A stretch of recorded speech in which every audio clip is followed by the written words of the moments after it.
السلام عليكم ورحمة الله وبركاته. All right. Thank you for having me. It's a beautiful community. California is a beautiful place, and well, I'm really honored to have to be here in this community with such amazing people. I want to thank the committee members and the organizers and the cameramen and everyone else that's doing good work behind the scenes, because oftentimes we forget to thank the people, and man lam yashkuru an-nas lam yashkuru Allah. Whoever doesn't thank the people doesn't thank Allah subhanahu wa ta'ala, as the hadith says. So just to get the elephant right out of the room, I'm going to start by talking about what was advertised, which is feminism, and its relationship with Islam. And what's important in the first instance is to define terms. And the first question that might come to mind is, why are we talking about this and why is it important? The reason why we're talking about this and the reason why it's very important is simply because there are ideas which influence our lives. And they create challenges sometimes for Muslim people which we need to find solutions to.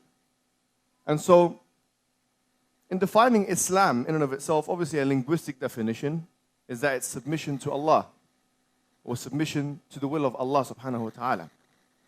But really and truly, Islam in and of itself, understood jurisprudentially through the form of madhahib, for example, in Sunni schools, in the Sunni school of thought, has different opinions within it. It's not something which is uniform.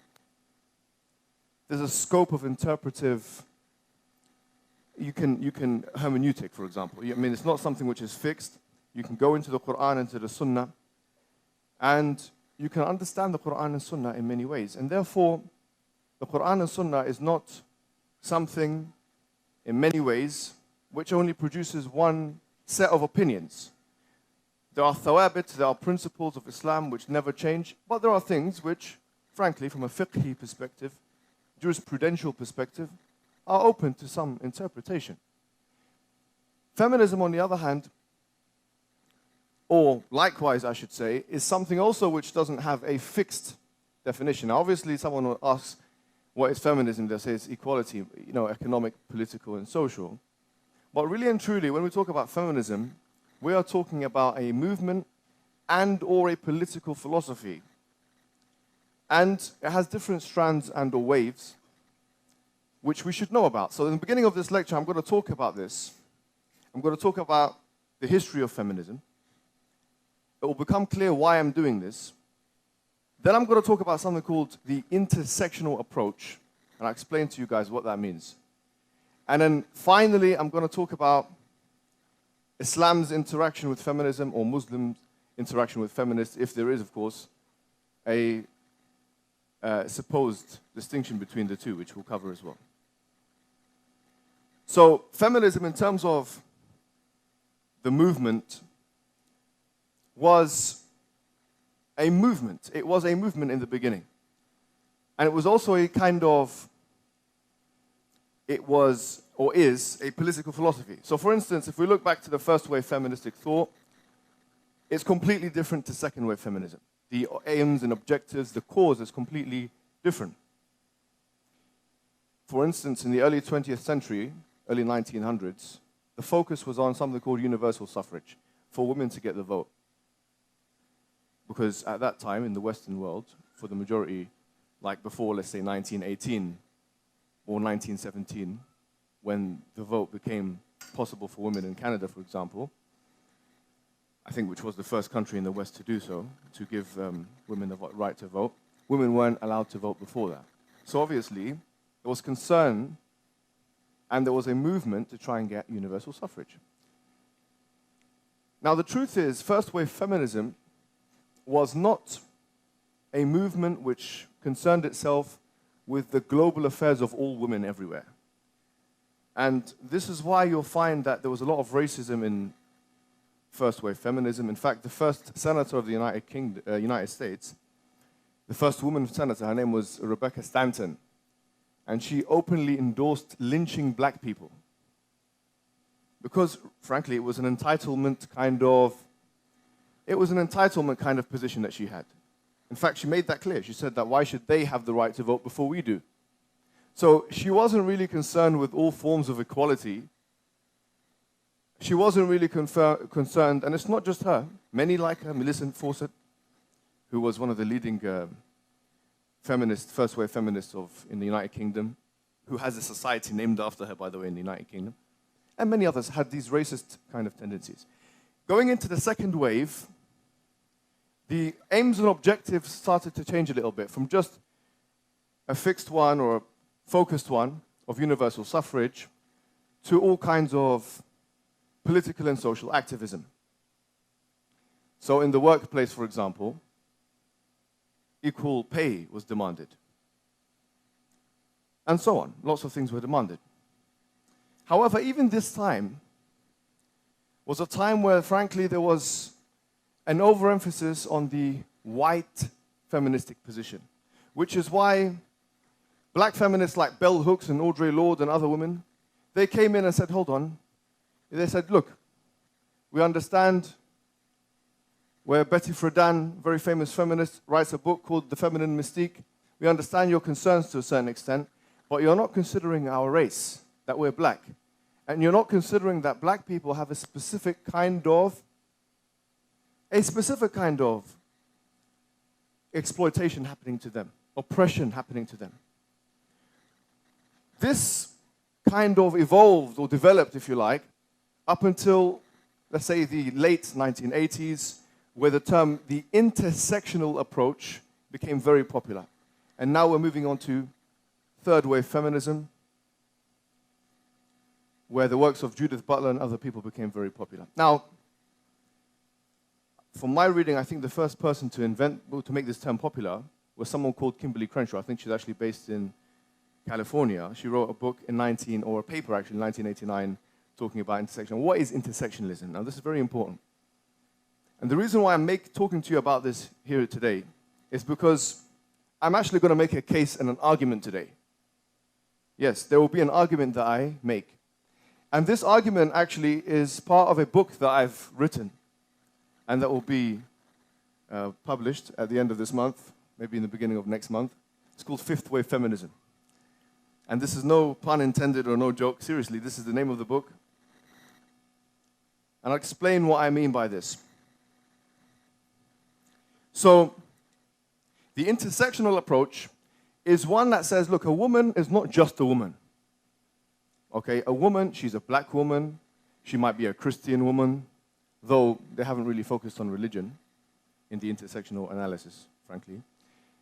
She might be, she might be a disabled woman, right? And so you have identity markers, 1, 2, 3, 4, 5, 6, 7, 8, whatever it may be, that detail what a person is. One of the issues with the intersectional approach is that it may seem a bit of an oxymoron in a sense. And the reason why is because if you're saying that a woman is not just a woman, for example, right? But she's a black woman, she's a disabled woman, she's a working class woman, she's a mother, all those things. The question is, why are we prioritizing gender analysis over and above all other units of analysis? In other words, why is there a presupposed hierarchization, prioritization of the identity markers? Here's my argument. My argument is, if representation is sought, if what feminists are trying to do with intersectionalism is to try and create as much representation as possible, then it would follow that the hierarchization of markers should be left to the individual subject or participant or person that's describing themselves to a logical point of either primary importance or no importance. What does this mean? Let me break this down. This means, say for example, you have a black woman who's disabled and working class. She might, if you ask this woman, what kind of oppression do you think is most severe upon you? She might turn around and say, look, to be honest with you, I live in an area which is segregated and all those things. The most kind of oppression I face is due to my race. She might say this. Or she might say it's actually due to my disability. Or she might say it's due to my gender. She might say any of those things. So say we ask this woman now to put it in order. What is the worst, what is the second worst kind of oppression, and so on. And say she doesn't not recognize gender as any kind of oppression at all. Say she does that. That's her own judgment. Now, on intersectionalism, or in the intersectional approach, this should be a legitimate recourse because you're leaving it up to the woman to represent herself. Didn't you want the woman to represent herself? Okay, let's ask the women what they want. So, say for instance, you go to Africa or Ghana and you ask for the concerns, like we did. Me and Ali went to Ghana and we literally went to the villages and we were asking them what their concerns were. And frankly, their concerns are completely different to the concerns of Western women, black and white and brown or whatever it is, that have certain economic privileges. Now, the issue is this.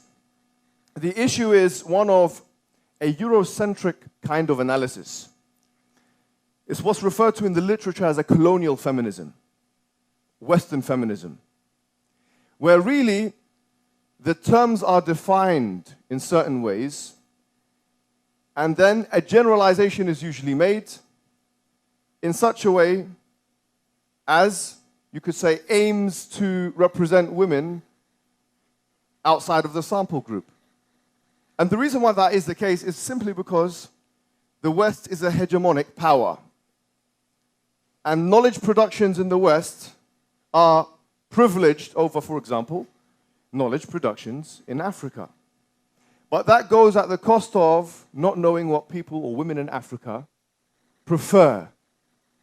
My recommendation on intersectionalism, forget about, I'm not even mentioning Islam now. I haven't even mentioned Islam because we'll come to this.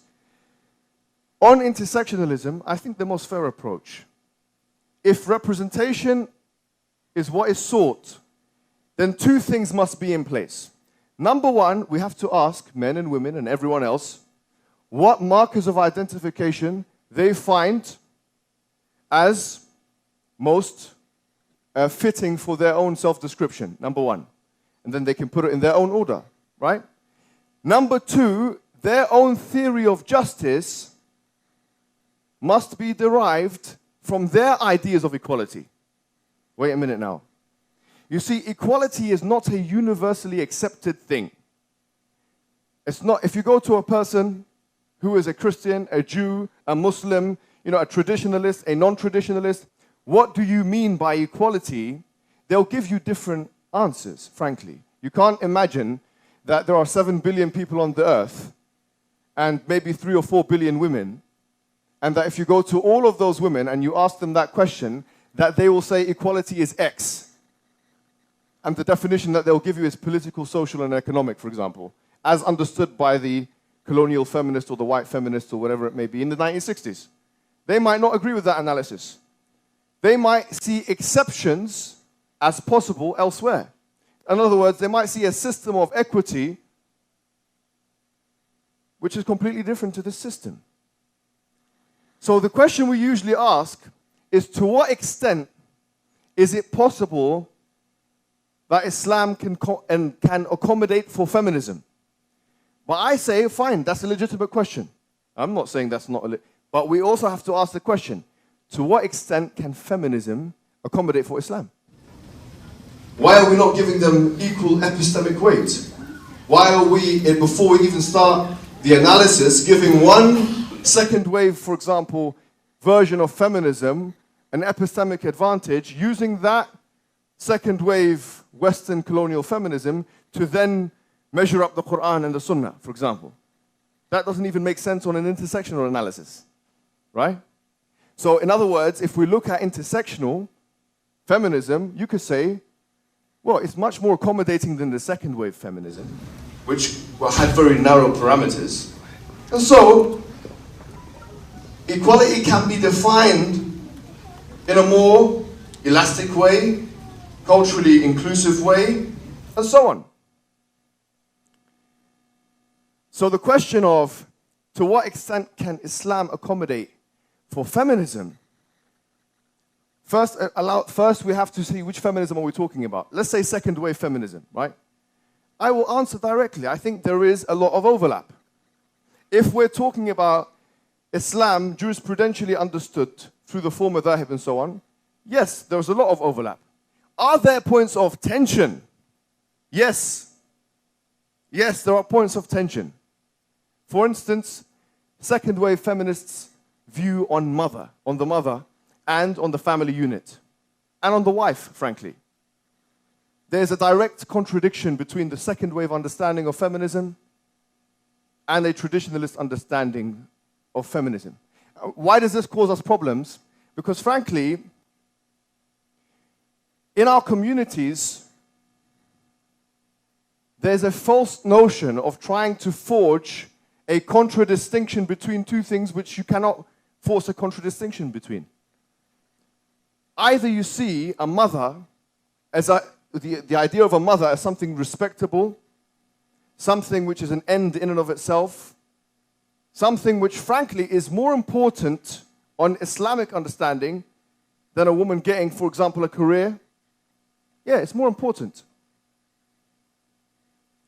Or you see it in a different way. You say, actually, it's an exploitative thing, just like de Beauvoir argued in her book, The Second Sex. She didn't have any children herself. She's one of the major second wave thinkers. She didn't have any children. She said, me having children is exploitation. It's a natural oppression. How can you square the circle? How can you put those two things together? We have to be honest with ourselves. Ladies and gentlemen, we have to be honest with ourselves. Concepts of qawwama. I mean, I'm going to go completely. Qawwama, where the man has certain responsibilities that a woman doesn't have in marriage. You don't believe that in the Quran? Ar-rijalu qawwamuna 'ala an-nisa. Chapter 4, verse 34. Either we're going to go, yes, with the Quranic narrative, understand it on prima facie value as per the jurisprudential understanding of Islam, or we're going to disbelieve in that, frankly, and say, you know what? There should not be any distinction between any of the roles and responsibilities between men and women. But you can't really square the circle.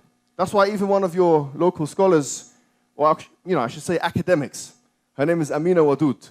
She's actually based somewhere around here. I don't know where she's based. I think Berkeley. She wrote a book, and even she admits that she looked at 434, this verse of the Quran, and she, in her words, had a conscientious gap. She couldn't accept it. She could not accept it. Because she was a feminist. She was a second-wave feminist.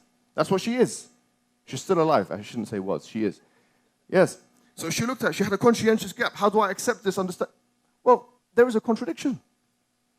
The reason why there's a contradiction is because the second-wave understanding of feminism says the following. It says that there are anatomical and biological differences between men and women. There are. But despite those biological and anatomical differences, there should be all kinds of equality everywhere. There should be all kinds of equality everywhere. This is their presupposition.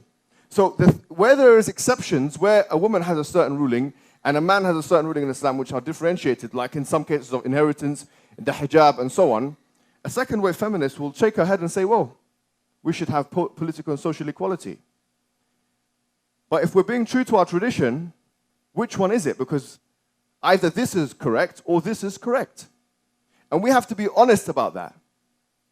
Both cannot be correct at the same time. That's a contradiction. It's not possible, right? And so I say if a woman decides to be a second-wave feminist on intersectionalism, that's her choice. Absolutely. No problem. You want to be a second-wave feminist, which we will say is a very narrow kind of feminism, which is colonial in its nature, orientalizing and exoticizing of other cultures, by the way. Yes, not inclusive of race and religion and class and so on, and all those arguments have already been made within feminism. You can be a second-wave feminist. But the point of tension here is don't argue that understanding of feminism is in line with Islamic traditionalism. You have to provide the evidence from the Quran and Sunnah. Now you have to make a religious argument. If you're saying Islam, I can be a Muslim feminist in the second-wave way, then now you have to make a religious argument for that. If you're saying I want to be a feminist, second-wave feminist, and that's my decision, no problem. So there are points of tension. Now, what I will say is this. What I will say is the intersectional approach that I'm talking about here allows us to say, well, hold on. What is our idea of equality in Islam? We do have an idea of equality in Islam. The Prophet Muhammad ﷺ, he said, إِنَّمَا النِّسَاءُ شَقَائِقُ الرِّجَالِ, that certainly men are equal to women. We have an understanding of equality in Islam. But that's an equality which is restricted with certain things, exceptions in certain cases. And the reason for that is there's only one reason. Or you could say it could be reduced to one reason. We don't buy into the premise, or we don't believe in the premise that different things should be treated the same. And by the way, you'll find that second-wave feminists sometimes come our way. For example, you'll find that there's a big tension now between transgendered individuals and second-wave feminists. And by extension, queer theory, LGBT theory, and second-wave feminism. Why? Because, for instance, a man who's born XY chromosome, biological, self-identified as a man, and then does SRS, which is the, sexual reconstruction surgery. So, gets rid of their male genitalia and starts to identify as a woman. Yes? Now, the second-wave feminist is asked, like, for example, Germaine Greer, who wrote the Female Eunuch on national TV, she was asked, what do you think of this?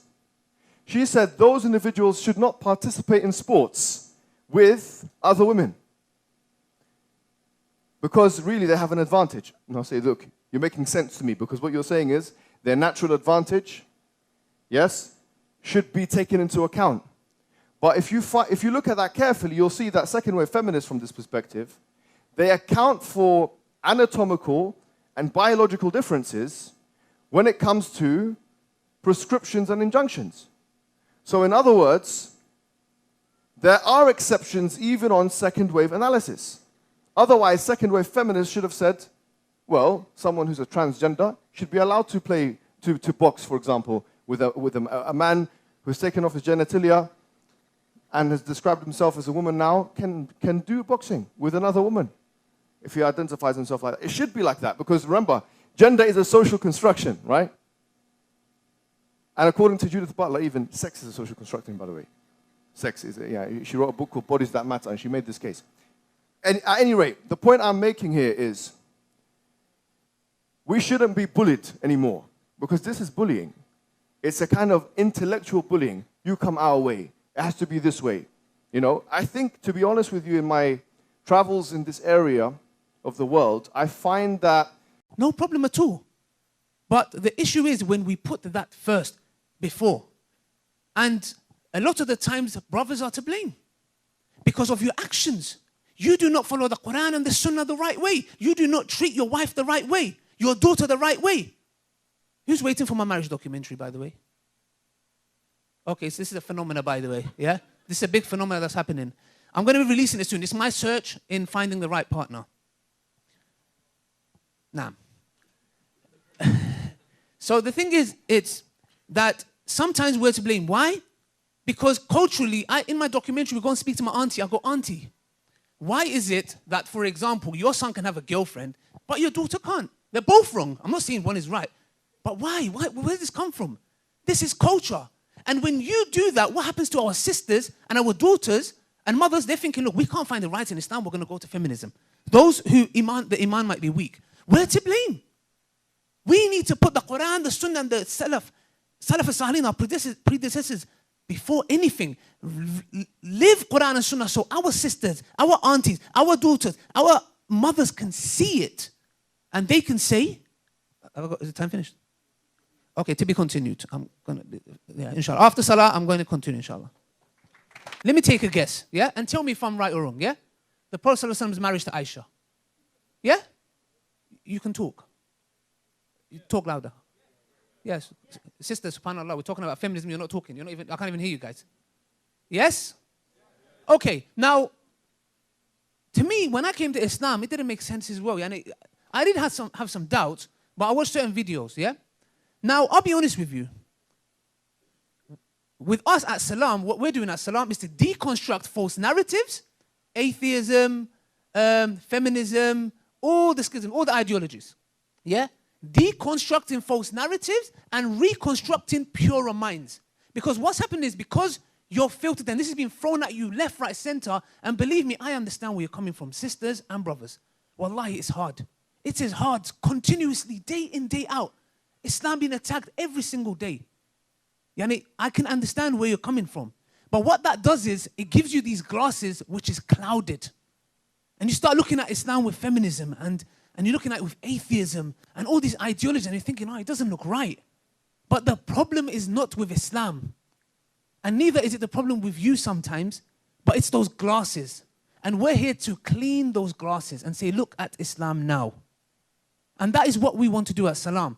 And this is why we're here. So when you're asking your questions, it can be about anything. We're here to help you. Wallahi, hijab knows as well, wallahi, we love you guys for the sake of Allah. You guys are like our sisters. You're like my brother. Yani, we traveled all the way from here for a reason. Wallahi, you guys are our sisters and our brothers. We wouldn't want anyone to come and touch you like this. Christchurch attacks happened. I'm not going to go into detail. And when he shot the sister, yeah?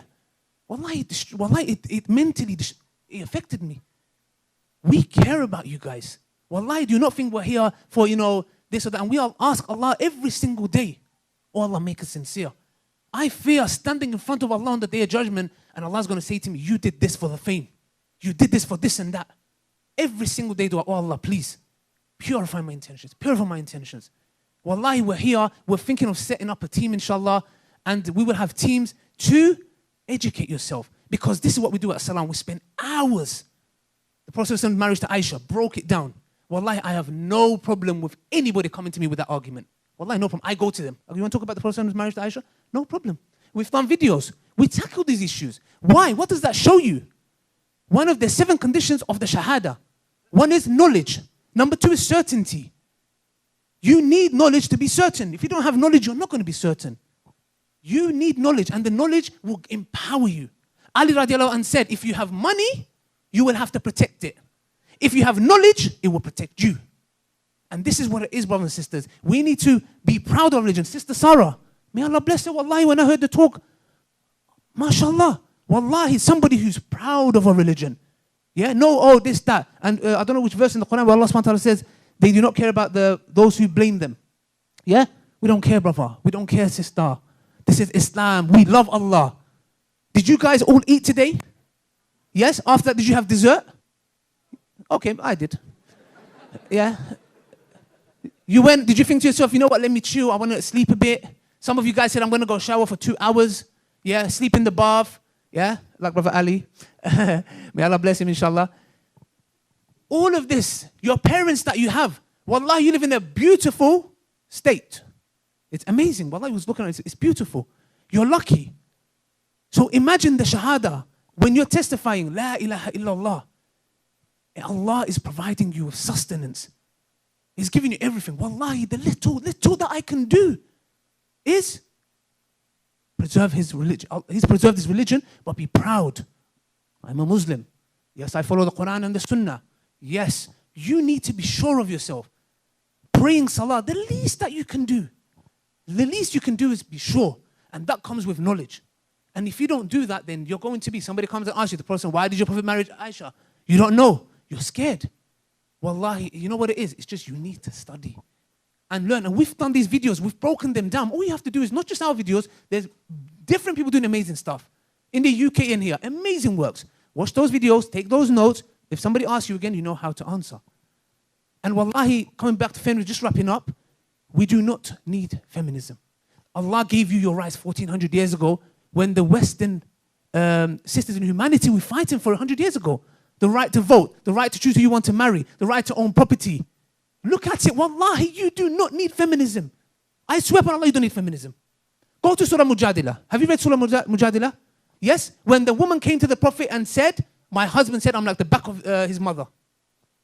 The Prophet ﷺ, obviously there was no revelation. He knew what he did was wrong. He said, be patient. But what does Allah send down? What does Allah subhanahu wa ta'ala say? Allah has heard the talk of the woman who is debating with you about her husband. Can you imagine this? The Lord of the heavens and the earth, man, everything within our universe. You know, like in the debate, the guy was saying, oh, why does your God care about us? 99% is empty space. It's opposite. If you think about it, it's a matter of perspective. He's created all of this empty space, but he still heard the talk of that woman and he sent down revelation. Allah heard the talk of that woman and the dispute that was happening.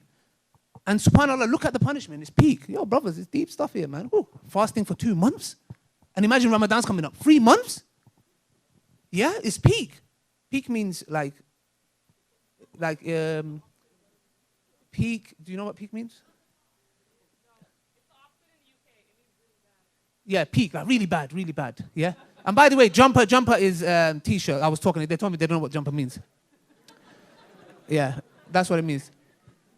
Yeah. So Allah SWT sent down revelation, and guess what? Yeah. Guess what? This woman, when Allah SWT is telling step by step, he has to fast for 2 consecutive months. She's thinking, my husband's old. He will die.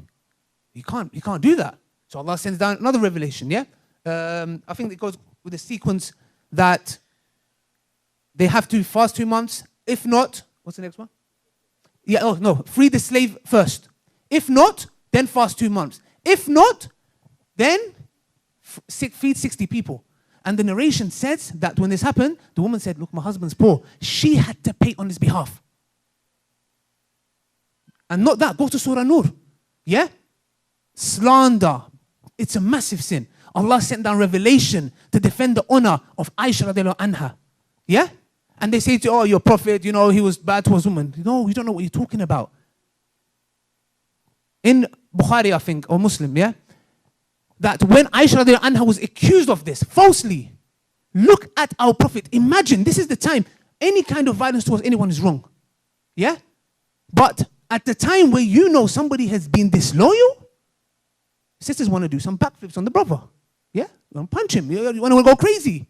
That's the moment where everyone's like, oh, do you get what I'm trying to say? What does the Prophet ﷺ do? And he doesn't, not that he believed in it, he comes to Aisha anha and says, if this has happened, your Lord is all forgiving, most merciful. Can you imagine this? Our Prophet who beats up women, okay, sallallahu alaihi wasallam, says, if you've done this, your Lord's all forgiven. If not, Allah will send down revelation. Did he go and hit her? Did he come and, no. And the verse is there to protect the honor of the woman. Go to Surah Talaq. Rights of the woman. Yani it's throughout. There's many verses that I can give you. Wallahi, Allah has honored our sisters and the rights of the brothers as well. And even just quickly finish up on this as well. For example, the issue of polygamy. Yeah? Some people are like, oh, sister, like, oh, damn, seriously, you have to go there now? It's there to defend the honor of the woman. How? In today's age, where I live, if you look at stats of men cheating on their wives, mistresses, side chicks, yeah? This is what they referred in London, yeah? Girlfriends, you're abusing another woman. You're buying a Gucci bag, here you go, have some lipstick, go on holiday, come see me Monday. It's disgusting. Allah has sent down to preserve the honor of a woman. If you're going to do it, you do it properly, you honor her. Your mahar is there to protect you. Yeah? When a man came to Umar ibn Khattab and said, look, man, the woman, they're being peak. Yeah, they're asking for a lot of money. Yeah? Man need to get married. Yeah? And Umar ibn Khattab came to the pulpit and said, do not do this. A woman stood up. Said, no, you're wrong. Allah has given us that right. What did Umar ibn Khattab say? Shut up, you're a woman. Shh, you woman, get lost, go to the kitchen. Did he say that? No. He said the woman is right and Umar ibn Khattab is wrong. This is Islam. This is how Allah honors you. Yeah? And it's there, your wali. Why is your wali there? He's there to protect you. This doesn't mean yani, you're incapable, but a man knows a man. If somebody wants to come for my daughter, brother, I want to speak to you. If you're serious. And your mahar, you can ask for whatever you like. Ask $1 million. You're not getting married. Yeah, simple as that. Ask whoever you like. But it's there to protect you. Why? Because if the man has bad intentions, he doesn't want to meet your brother. He doesn't want to meet your father. You're asking for 5,000, whatever it may be, yeah? No, he's thinking, look, I've got bad intentions. If I've got bad intentions, I don't want to give $5,000. I'll just go whatever. Do you get what I'm trying to say? That's there to protect you. But it's a matter of perspective, how you look at it. And finally, last verse, Surah Talaq, the verse, why could man give talaq and the woman can't? Again, a matter of perspective. Go to Qurtubi. Yeah? What does he say? That was there. Why? Because what would men in the pagan days do? Talaq, I divorce you. Wait. Her 3-month period nearly over. I take you back. Messing around with her life. She can't move on. Did you know that? Did you know that? Sisters, did you know that? No. But you see, it's a matter of perspective. Everything Allah sent down is for a reason. Just because you don't understand it doesn't mean there's no hikmah behind it. And inshallah, from the Q&A, we're going to elaborate further. I want to thank every single one of you guys. Wallahi, may Allah grant you guys Jannah. And I've said it before, I'll say again, we as a team Salam, we love you, every single one of you guys, for the sake of Allah subhanahu wa ta'ala. We thank the committee for giving us this opportunity to come in again, and we will be coming back a lot because this country is beautiful. I love it.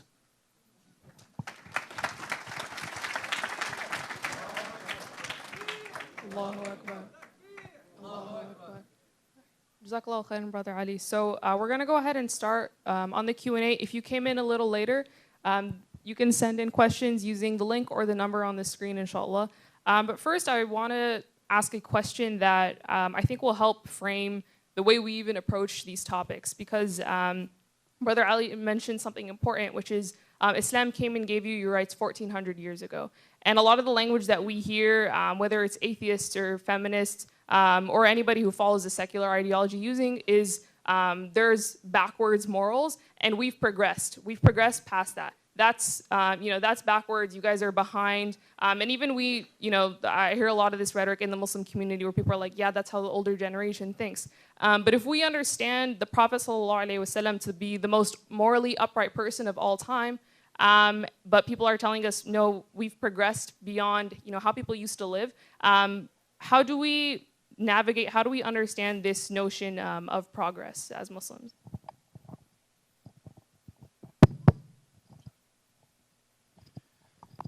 Yes, a very good question. So the question was, as I understand it, this kind of understanding that there's a trajectory towards progress. And it's referred to as, the modernity kind of narrative. Like, okay, now how do we become modern? How do we become progressive? How do we become even liberal? Yeah, and it's made it seem as if a movement towards that direction is a progressive movement in a scientific kind of way. And really and truly, this is an Orientalist narrative, meaning it aims to look at cultures that are outside of the Western world as subjects of investigation. We're animals. Literally, the National Geographic is a magazine, a journal. You can look it up and you'll see, the author's talking about the baboon, it's talking about the chicken, it's talking about the dog. Oh, this dog has these features and so on. We've become like that to those people, frankly, right? We have become the subjects of investigation. The white man, the Western person can look now at us, look at those Muslims, look what they believe in. They believe, for example, this, and they believe that. And now they have to come to our way of thinking, which is, the idea of liberalism, and we have to be feminists, and second wave or third wave, whatever it may be. Any knowledge production in the West is seen as a progressive narrative. Anything that's come out outside of the West is seen as still moving in almost a technological or scientific sense. Yes? But there is no technology or science assigned to these kinds of ideologies, by the way. They're unscientific. Frankly, even we're talking about Judith Butler, she writes this in her book, Gender Troubles, in 1990. She's someone who goes to Berkeley, isn't it? So she's near you guys. She writes down that this understanding is based on fiction and myth. She makes a good point. Liberal feminists, for example, because we were talking about them today, understand liberation, equality, all of those things through the lens of the Western discourse. And anything outside of that is not practical, it's not feasible, it's not scientific, and so on. However, the truth is, these are unscientific narratives. If you look at their writings, liberalism is based on this thing called the state of nature, by the way, which everyone is in a... This is what they actually write and say, yeah? Before, there was a state where everybody will be fighting everyone else. It's an imaginary state. It's a mythological state. And then those people, they gave their consent to the government, and the government guarantees freedoms, and the freedoms, this is where the idea of liberalism comes into play. This is what it's based on. It's based on myth. It's actually based on religion. You can call this religion, frankly. The liberal religion. Actually, some people call this religion. Like John Gray, he writes in his book, Black Mass. He says, really, liberalism is a religion because it works on axioms. You have faith in it. You have faith in some mythology that predicates it. So it works in a very religious way. So they're really selling you their religion. Yes, they're selling you their religion, making you duped into thinking that this is some kind of scientific or technological discourse. There's no science attached to this, and frankly, there's no way of proving this. So I would say that we have to go back. If we believe in the Quran and the Sunnah as divinely inspired from Allah, and I know you're going to touch up on this, if we truly believe that they are divinely inspired from God, the all-knowing one, the all-wise one, the all-powerful one, then surely our fount of morals and ethics should be the Quran and the Sunnah. We don't need to go into these other myths, or these myths. We believe in something which has evidences and proofs, and which appeals to our state of being. So we don't need to go into these these liberal myths, and these feministic myths. Yes? You're not to it. Yeah, so basically, let me give you guys an analogy, yeah? Okay. This matter comes back to you don't understand something, something's popularized, and because you don't understand the hikmah, you start blaming everything. Yeah, he's to blame, that person to blame, Islam's to blame, etc. Let me give you guys an analogy. Who's watched my video about my story, Mocha story? Yeah, you watched it, yeah? Are you sure you watched it? Yeah, I thought so. You need to subscribe. He needs to, and all of you guys, like and share as well. Basically, I do Uber, yeah? Okay, I do, there's a lot of people. Sometimes I pick up people, yeah? Actually, there was a brother here. There he is, him. Stand up, stand up. I picked this brother up in London, and I was doing Uber. I picked him up, and his friends, yeah? Remember? He came here, I was like, fam, look at lifespan. Yes, I was doing Uber, I picked him up. Sometimes when I pick up people, they're like, oh, like, how come you're doing Uber? Like, you know, are you not rich from YouTube? I go, yeah. Okay, yeah, I'm very rich. Like, alhamdulillah, Allah subhanahu wa ta'ala provides more than enough, yeah? So, sometimes I get tired, so I need a double espresso, yeah? Okay, to stay awake, okay? Because last time I opened my eyes, there was a wall in front of me, I did a sharp turn. Yeah, you get tired, yeah? So, I went to the petrol station, and there was 3 coffee machines, yeah? Like Starbucks, okay? I was going to say Costa, but you guys don't answer, you think it's a supermarket. So, I went to the machine, and I said, okay, I'm very tired, I always have latte, let me try mocha today. So, I went to the machine, I said, okay, mocha, good, let me try, you know, you want to try some new things in life. So as it's pouring, there's a screen. It says, yeah, preparing your hot drink, hot water, hot milk, coffee beans, and then hot chocolate. And I'm thinking, hot chocolate? Like, what's that? I need coffee, not hot chocolate.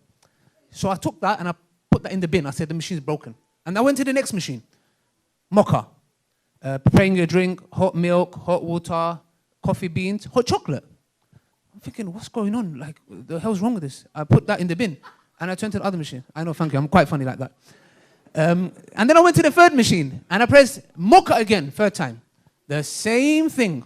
Now the owner is thinking, this guy's crazy. What's he doing? Coffee. He's throwing them all in the bin. He's saying, what are you doing? I said, what do you know what I'm doing? I said, your machines are broken. Yeah? I'm asking for coffee. He's giving me hot chocolate. So he sends 2 of his friends, 2 employees. And I showed them. I go, brother, look. Am I to blame? Mocha. Hot water, hot milk, beans, hot chocolate. I said, brother, am I to blame? I want coffee. Anyways, I said, forget this mocha thing, yeah? I'm sticking to my latte, yeah?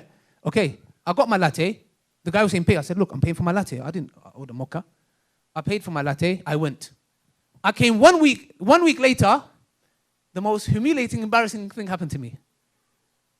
I typed in Google how they make mocha. And there's hot chocolate in mocha. So now I feel like an absolute idiot. So I'm thinking, oh my gosh.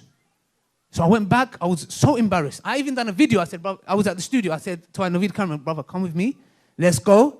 We went. I said, please forgive me. Yeah. I said, the mochas, I'll pay for the mochas, yeah? But what does that show you? The lesson to be learned from this is the following. I blame the machine. I blame the owner. I blame the employee. I blame everyone. But the problem is with me. It's because I didn't know. So because I didn't know, everything else is to blame. No. My ignorance was to blame. And this is the same that goes with Islam. Just because you don't get something, okay, what did Allah mean? Okay, you might not understand it, but doesn't mean there is no hikmah behind it. You know? And that's why I would personally say the strongest message is stick to latte.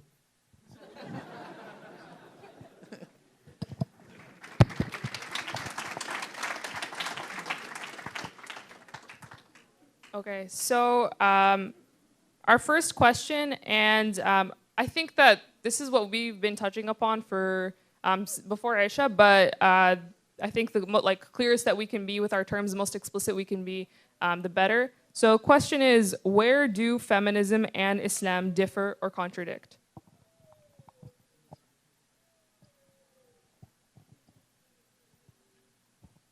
So the question is, where do feminism and Islam differ or contradict? So obviously, I have to be as specific as possible what I mean by feminism. So if we're talking about second wave feminism, yeah, and Islam traditionally understood through the madhahib, for example, and through the Sahaba and through the primary texts, then they contradict most explicitly in conceptions of motherhood, family, and the idea of a wife. Those three things, there's almost diametrical opposition there. Those three things are very, very important, okay? So the general literary kind of attitude towards the nuclear family on feminist discourse was that a mother raising a child in, let's say, a home outside of working arrangements in the same way as a man would be working, this is seen as a kind of oppression and inequality. Whereas in Islam, it's not seen as an oppression and inequality. It's seen as something which is a very noble thing for a woman to do. And so, for example, a mother in Islam, if she is given birth and dies, she dies a shahida, a martyr. Whereas, once again, a mother on second wave feminism is not seen as an end in and of itself. So you'll find the most stark and diametrical oppositions between Islam and second wave feminism on conceptions of motherhood and marriage. And specifically, if you go into marriage now, you kind of touched upon it, Ali, like the idea of polygamy. This is almost unacceptable, especially if it's seen as only being polygyny for men, not for women. It will be unacceptable on second wave feminism. Why should a man have 4 wives at one time and a woman can only have 1 husband? That's a question that, you know, where that question comes from. It comes from a second wave understanding where basically despite the differences there should be equality. We say that we don't actually believe in that presupposition. We say despite there is differences and those should be represented in the law. So the best answer to that question is one which questions the question, not one which tries to forge some kind of false harmony between second wave approaches and Islam. You can argue, yeah, a woman can decide before she gets married to put in her marriage agreement that she doesn't want any other thing, and there's definitely scholarly works that would support you in that, and it's the opinion I follow. In fact, Ibn Qudama says this. He says if a woman, she puts before she gets married that she doesn't want any polygyny to happen, then khalas, there's no problem. However, aslan, as a default thing, there is like on a default position, then you can say Islamic theology allows a man to marry 4 wives at one time, where it doesn't allow a woman to do that. And on the other hand, on the flip side, to add to it actually, it allows a man to marry a Christian and a Jew, where it doesn't allow a woman to do that. A woman can only marry a Muslim man. Now, a woman can also marry a man that's married, so that's an additional category of people that, you know, a man can't marry a woman that's married. So in that perspective, there is an additional choice that a woman doesn't have, but that a man doesn't have. But the thing is, there are differences there, and you can't say that second wave feministic approaches will be harmonious with that. It's a very difficult case to make. We have to be honest with our tradition. So either you're going to reject one of them, or you're going to try and forge a false agreement. And we're trying to be as honest as possible and say, this is just not our idea of equality. Our idea of equality allows for those exemptions. You know, and I think that's where the major disagreements or points of contradiction are between Islamic traditionalism and second wave feminism. If I can add a little bit to that, again, touching upon this idea of motherhood being relegated to like a second-class status, and this discourse about how women achieve power and empowerment through entering like the economic, like through entering the workforce and being, you know, like this equal representation between men and women as CEOs, women making their own money. And, you know, there's nothing in Islam that does prevent a woman from working if she so chooses. But if the rhetoric is that that's better, then it does necessarily relegate motherhood to a second-class status. So I hope that, and that another question came in that was asking about how many of the Prophet's wives were never mothers, yet they were the most prominent and valued women of all time, such as Aisha radiallahu anha. And does this statement contradict your statement about women reaching utmost self-actualization through motherhood? Brother Hijab never made that claim that this is like the utmost source of self-actualization for a woman. But to relegate motherhood to a second-class status when it's the basis upon which society is founded and flourishes is problematic and does come from that capitalist understanding of what is the most, what's the best thing that a woman, that any human being could be doing, which is earning income, maximizing their income to any extent at the expense of being at home and raising a family. Can I just add on to that, sister? Yeah, go ahead. And this is true. Look, mothers are the foundations, yeah? You know, in London, we have a massive knife crime problem, yeah? I'm not saying this just links to that. I'm not saying nothing like that.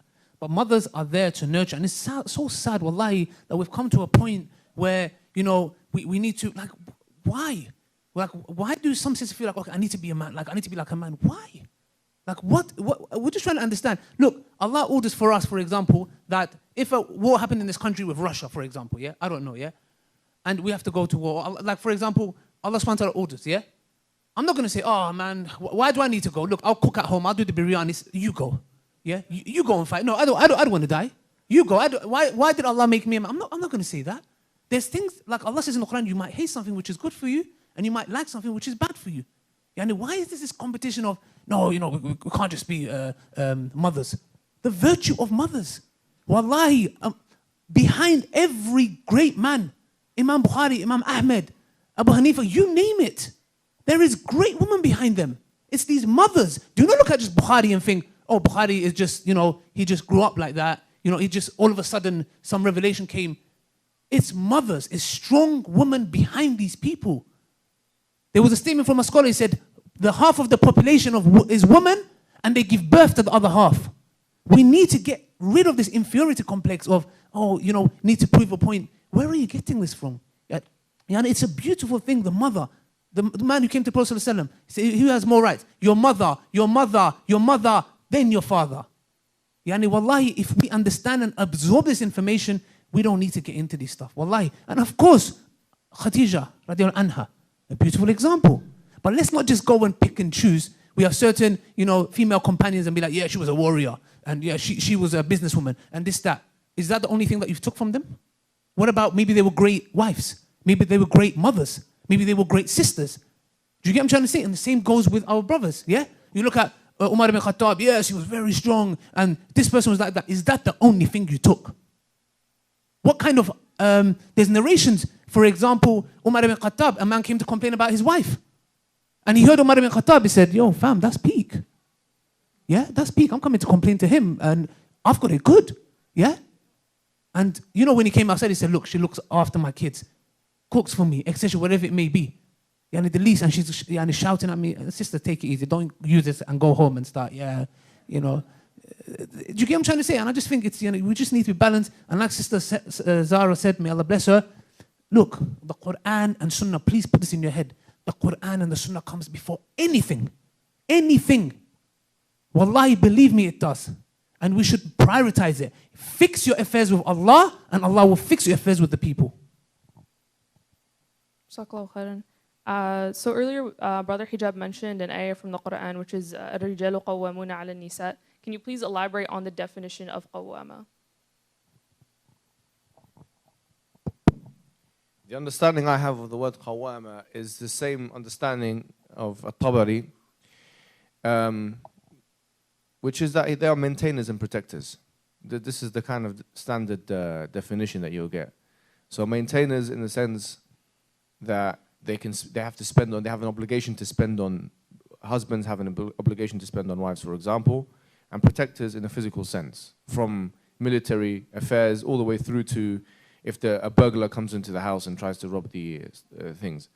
So this is what I understand from it. I understand that I don't take the translation that they're in charge of them, because what about a mother to a son? I mean, it wouldn't fit the bill, yani. But if we take this other one, because it says الرجال, it doesn't say yani the husbands to the wives. It says الرجال. yeah, that men are maintainers and protectors of women, right? So it's not, what about mothers to sons, right? Their son would still have to kind of protect his mother. He still have to, you know, make money in order to kind of spend on his mother and so on. So it would work more generically in that case. So that's my understanding of that. So the next question is, how do we advocate for the true and correct treatment of women within Islam, within our communities, while there are many cultural ideologies that dominate these spaces? Hijab can elaborate on this, but it goes back to, like I said before, yeah? Sisters, you need to understand that to a person that doesn't fear Allah, and if you come into him and saying, okay, look, here we go, we have feminism, yeah, now treat me right. He doesn't fear his Lord. Brothers, we need to understand that we need to implement the Quran and the Sunnah. That is our solution. It's been sent there for a reason. That is our solution. We need to return back to the Quran and Sunnah and implement it. Not pick and choose. Yes, I take this part. Yep, polygamy. Yep, I take that. Yes, definitely. This, no, I don't. Hypocrisy. You know, I believe we return back to the Quran and Sunnah, and that is our solution. In a nutshell, and Hijab can maybe elaborate. That's it, yeah? Okay. Sorry. Is there any, by the way, the questions can be general. It doesn't just have to be around this topic. It can be anything. If you have a doubt, well, this is very important for us. There might be a person in the crowd that has a doubt. Yeah, and inshallah, if we can, the team can make that a priority because we see that as a priority. If there is, just in general. We can, inshallah, send in more questions that have to do with any of the topics that have come up tonight or any that haven't but are somehow related.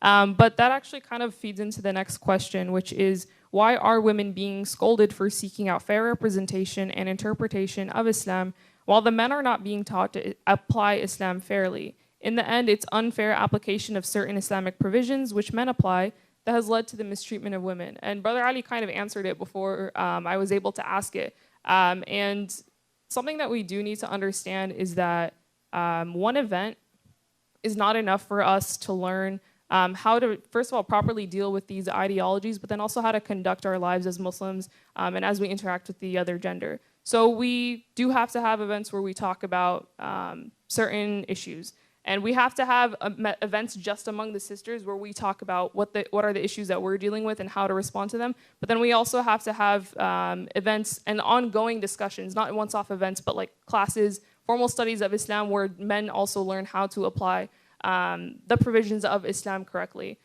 So I hope that that's understood, that like I mean, I don't speak for the organizers. I like showed up last minute, but no one came in here with the idea that like we're gonna fix this today, and like women no longer have to voice any of their concerns in the community. So with that, next question is, how does one deal with community leaders who disregard conversations about atheism and doubts of faith, and argue that they're not important conversations to be had?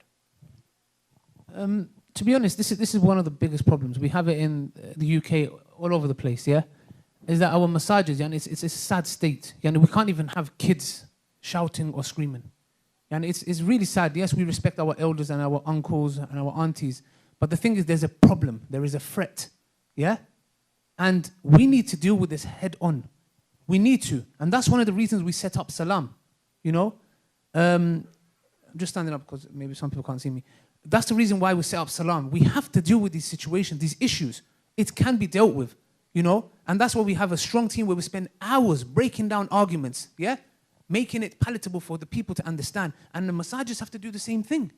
You need to engage with the youngsters. If somebody's coming, and a lot of people, they leave Islam. Why? I went to the Imam and asked him a question. He said, go read the Quran. Go read the Quran is the most beautiful thing you can say to someone. But the timing is wrong. And what I mean by that is the guy saying, I'm going to leave Islam. Go read, you got a jinn, you're possessed. Yeah, you got a jinn, go read the Quran, read Surah Baqarah all the way through. He has a doubt. He needs an answer. We can't just brush it under the carpet, you know? And we checked some stats when we went to New York when Hijab had this debate. 23% of Muslims are leaving Islam. And you know what's funny? Not funny, but like shocking? About the same average is coming to Islam. And what does Allah SWT say about this verse about, replacing? Maybe you can just recite it, because mashallah, it's got a beautiful, you can recite it. I'm not going to recite, I'm just going to say it. Since Surah Al-Ma'idah, he's talking about the verse that says, يَا أَيُّهَا الَّذِينَ آمَنُوا مَن يَرْتَدَّ مِنكُمْ عَنْ دِينِهِ فَسَوْفَ يَأْتِي اللَّهُ بِقَوْمٍ. So basically, it's a verse that says that if you reject Islam, if you apostate, that Allah subhanahu wa ta'ala will replace you with a people, and then He gives like 4 descriptions of the people. يحبهم ويحبونه, that they love Him and He loves them. أذلة على المؤمنين, that they're very humble with the believers. أعزة على الكافرين, they're very mighty with the disbelievers. يجاهدون في سبيل الله, they struggle again for the sake of Allah subhanahu wa ta'ala. ولا يخافون لومة لائم, and they don't fear the blame of those who blame. So in a nutshell, what I'm saying is, Allah doesn't need us, none of us, yeah? But it's really important that as much as we do da'wah and people come to Islam will be rewarded, you will be also punished for deterring people from Islam. If you're causing people to leave Islam, you're going to be questioned for that. And for those who want to leave Islam, wherever it may be, wallahi, Allah doesn't need us. Allah will replace all of us. We need Allah. Allah doesn't need us. And I would say that if there's anything you want to add on. Hijab, no? Next question is specific, which is cool. Like if you guys do have questions like this, feel free to send them in about something specific in Islamic history or tradition that you don't necessarily understand. But how do we reconcile that Adam alayhi salam and Hawa alayhi salam had kids who reproduced with each other when incest is haram with the Quranic measuring stick? So we don't believe in. So there's 2 things about the Sharia that you should know. One thing is the Aqidah. So this is a kind of, you could say it's part of the Islamic package, yeah? So the Aqidah, meaning the creed of the Muslim, which includes Tawheed of Allah subhanahu wa ta'ala and those things, like, believe in the angels and so on. And then you have the laws. And before the final revelation, you had Nasakh, which is in the Quran, مَا نَنْسَخْ مِنْ آيَةٍ أَوْ نُنْسِهَا نَأْتِ بِخَيْرٍ مِنْهَا وَمِثْلَهَا, in chapter 2, verse 106 of the Quran, talking about the abrogation of laws. And we know that there have been laws that were abrogated, so that in certain circumstances, some things were haram, which some things were halal for previous generations, which are haram now, and vice versa. So with Adam and Eve, the question of did incest occur? A kind of incest did occur in the beginning, but this wouldn't be seen in the same social light as it would be seen now, because obviously some kind of multiplication effect would have to happen. However, obviously the way in which the births were made, the way Hawa gave birth, she gave birth to 2, some scholars say that she gave birth to 2 sets of twins and so on, and so it wasn't a direct kind of incest in that way. However, if you wanted to biologically term it, it would be that. But however, as I said to you before, some things which were necessary at one time are not acceptable at all in this time. And the verses now that came to us in the Quran, حُرِّمَتْ عَلَيْكُمْ أُمَّهَاتُكُمْ, there's a verse in Surah Al-Nisa which says, your mothers are haram for you, your this are haram for you. And by the way, even now, there are some things which are haram, which can become halal. فَمَنِ اضْطَرَّ فِي مَخْمَصَةٍ غَيْرَ مُتَجَانِفٍ لِإِثْمٍ فَلَا جُنَاحَ عَلَيْهِ, in Surah Al-Ma'idah, where it says, if you are compelled to eat pork, for example, and there's nothing else there, then there's no sin on you. So even the haram can become halal in certain circumstances within our Sharia now. Yeah, and this is the study of usul al-fiqh, which is the principles of jurisprudence. But yeah, so in terms of laws, there's abrogation, and there's also the malleability, the inbuilt flexibility of Islamic law that exists even now. Yeah, and sorry, one more thing is that the thing that will never change is the aqidah. So the fact that Allah subhanahu wa ta'ala is one, or the angels, those things are unchangeable. The laws can vary from time to time. Okay, so actually, yeah, so first a reminder, if anybody in the back could just keep the noise down. And also, we're going to open up questions to the floor. If anybody does want to ask a question on the mic, we're going to alternate between asking questions that are submitted here. So if you do want to still send it anonymously, that's fine. And we're going to have a mic for the brothers and a mic for our sisters over here. So we're going to alternate between brothers and sisters. So if anybody does have questions on the floor, go ahead. Feel free to line up. And I think we can start with... Yeah, don't be shy yet. They say, the scholars say 2 types of people don't learn: the one who's shy and the one that's arrogant. Yeah. So inshallah, if there's anything you want to ask, feel free to ask. Inshallah. So sisters, mic is over here, and okay. Until any sisters go up, we can start with the first question from the brothers. Inshallah. I wanted to make a comment to you about a question that I asked my mother about feminism. I asked her because in the 60s, when this thing was really kicking off, we had the civil rights movement at the same time. So I asked my mother, I said, why didn't you join the women's lib movement? And she said because she felt that it was overtly homosexual. And that's what I have found as I looked at it over the years, that a lot of that had to do with these women becoming lesbians. And so they were looking for something to propel them, to give them a voice. Even with the Black Lives Matter movement, the two of the three women that found it are lesbian. And so what they're doing is they're trying to lump the Black Lives movement, Black suffrage movement with homosexuality. And every time you have a conference, they're on the podium. So you were talking about something that was very beautiful about the elephant in the room. Now, here we are talking about, this is basically a white women agenda. The same time that they had this women live movement, they wouldn't let black women that were raising their children use the bathroom. They said they were too dirty to use the bathroom, but they were breastfeeding their children. So my question is, how can we talk about this when racism is the much bigger problem? The Prophet ﷺ said, my ummah will never give up asabiya. A month and a half ago, we had a Black History program. It didn't have 10% of the people that are here today. And this is a much bigger problem. And so how, as a community, can we deal with something that's based upon white women when racism is something that affects the whole ummah? Jazakumullah khair. I think you made some very valid points there. And I want to add to something very important, right? And this is, I think, one of the biggest challenges in this state in particular with the Muslim community, and I have to address it head on. Obviously, we have the same challenge in the UK, but I believe that we have better mechanisms of dealing with it there. I'm not trying to, but I think that we have a more established community in the UK, only because we've been there for much longer and we've been able to establish ourselves, and our population is much more concentrated. And we have much less apostasy rates than in the United States. However, having said that, to answer your question directly, I think the question of first and foremost about homosexuality and Islam, yeah, and LGBT activism, and how do we deal with that? Because obviously, from an Islamic perspective, we know that homosexuality, not from an inclination perspective, from a tendency perspective, from a feeling perspective, but certainly from an action perspective, is something which is an aberration, irreligious, against our religion. We're not going to change that part of our religion. And in fact, one of the major sins of Islam. So I feel like this, and you can correct me if I'm wrong, obviously this is your state and you've been living here, but I feel like there's a pressure to capitulate to this idea that actually we should say that the act itself, I'm not talking about the feeling, and I'm not talking about the person, homosexuals. I'm not talking about the feeling, how they feel. I'm talking about homosexual sex, to be completely honest with you, right? Penetration, yeah, sorry to be, I know there's kids in the room. I'm talking about that. We are under pressure to say that's legitimate and it's moral, it's fine.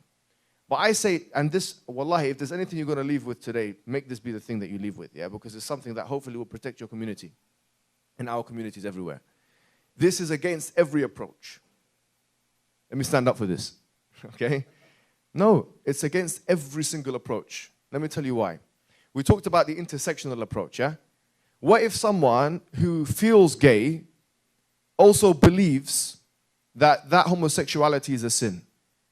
What if they have two things that they're doing at one time? They feel homosexual, they feel like they have homosexual inclination, but they also have the belief that what if they act upon that impetus, that what they will do is they'll do something sinful. So on an intersectional analysis, now we have to go back and ask, what do we prioritize in analysis? What they believe or what they feel? And if that person makes a conscientious decision to say, you know what, I feel like this, but my identity as a human being should be prioritized in this way, for example, in a religious way, and therefore I'm going to suppress my sexual, homosexuality, for example, I'm going to suppress it, then that is as legitimate on an intersectional analysis and a liberal analysis as someone, quote unquote, coming out of the closet. Basically, there is a presupposition that sexual expressionism should be prioritized over and above suppression. But that doesn't make any sense. Why is that the case? Can that be proven? So in other words, there's this idea which actually takes us all the way back to Freud, one guy called Freud, yeah? Sigmund Freud. He wrote a book called Civilization and Its Discontent. And in it, he basically argued, and he had this thing called the Oedipus complex. I don't want to go into major detail, but he said that, you know, when a child is born, they have psychosexual stages of development, and at one stage, like for example, a young boy feels attraction for his mother, like he wants to engage sexually with his mother, right? And then we start, you know, controlling those desires and so on. And he argues in his book that basically we should be able to express ourselves as much as possible. And this is incorporated into this liberal ethic. This liberal ethic of just do it, kind of like, you know, the Nike slogan, yeah? Just do it, you know, YOLO, live once, and so on. So sexual expressionism is prioritized over and above sexual repressionism, if you like. So coming out of the closet is seen as the epitome of self-expression, yes? Even though, as I made the point in my debate yesterday for those who were there, coming out of the incest closet was not seen in the same way. Yani, someone who has sexual inclination for their brother or sister. Sorry to be very explicit here, but this is a very important topic. Because the truth is this, on social liberalism, the qaida, or the principle is, you can do whatever you want so long as you don't harm anyone else. That's what they say, yeah? Do whatever you want so long as you don't harm anyone else. Okay, so therefore, the homosexual has the right to have sex with another man. But a brother doesn't have the right to have sexual intercourse with his sister. Sorry to be, yani. Well, because deformed babies will come about. Okay, put contraception. The same logic applies. Why is there LGBT rights in this country and not incest rights, when both of them are predicated on the same social construct? Idea of a harm principle. So the idea is that a sexual expressionism should be prioritized over and above a repressionism, but even in certain contexts, there will be exceptions that are made. Like incest, for example, some taboo things that they have, society still has a civil rights movement yet for.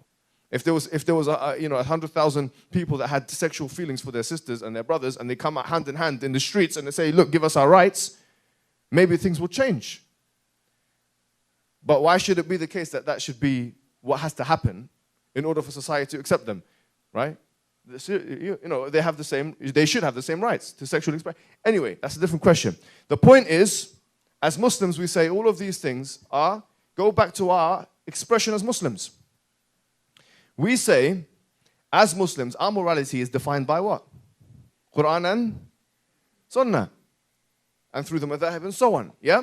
So if we believe that having sex with a man, if you're a man, is a sexual aberration, is irreligious, is wrong, and you say, no, that's an illegitimate belief, then you're stopping us from believing what we want to believe.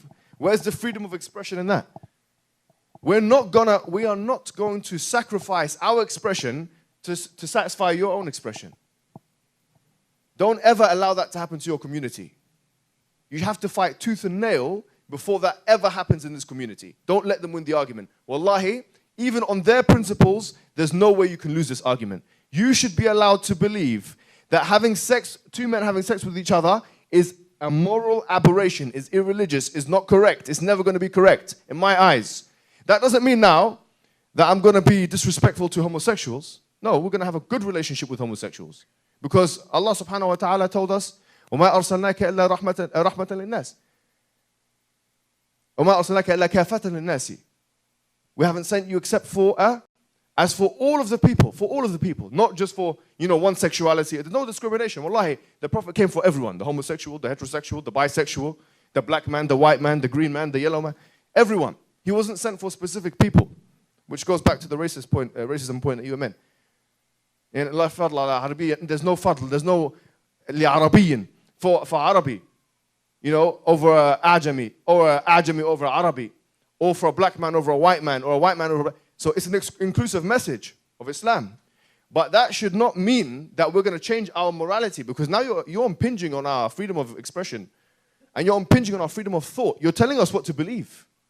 You're telling us what to believe. It's the equivalent, it's the moral equivalent of someone who's a vegetarian who believes that eating meat is wrong, yeah, is told, no, you can't have that belief because we have this, all these people are eating meat. Therefore, you're calling them immoral. Even if they believe that that is an immoral action and eating meat is wrong, shouldn't they be allowed to believe, right, that eating meat is an immoral action? Is vegetarianism going to be outlawed? We're going to call it vegiphobia? You're a vegophobe. No, don't go there. The LGBT community, they have to know full well, and you have to make this case very clearly, that we will definitely treat you with respect and definitely allow you to enter our spaces. They're more welcome in our spaces than we are welcome in our spaces, because we want them to come into the mosque. We want homosexuals to come to the mosque from Muslim faith and non-Muslim faith. And yeah, it's not an impossibility to be a Muslim homosexual. You can have those feelings. And you can even commit the action. We're not even going to excommunicate you from Islam. Even if you have sex with 1,000 men, we're not going to excommunicate you from Islam. Sorry to say, but however, we are going to say that action is wrong. And if we are stopped from doing this because of this, what's referred to as a homo-nationalist agenda, yes, where homosexuals juxtapose themselves away from the Muslims in order to find some nation state in the Western world and so on, forget about it. We're not going to accept that. Muslim communities have to be strong. Just like Jewish communities were, just like Orthodox Jewish communities were, just like Christian communities in the Bible Belt can say ridiculous things. You're going to hell, shut up. Be quiet, redneck. Donald Trump and these guys. Be quiet. And they're allowed to do that anyhow. I got a gun here, and they're walking around with guns and threatening behavior, and they're okay. But us Muslims, we have to be victimized, otherwise abjected for homosexuals no. We believe firmly, wholeheartedly, definitely, blatantly, obviously, willingly, that homosexuality, if done in practice, is sinful. And we will never back down from that. Don't ever let them back down from that position. The moment you back down from that position, wallah, you've backed down from Islam. Jazakumullah khairan.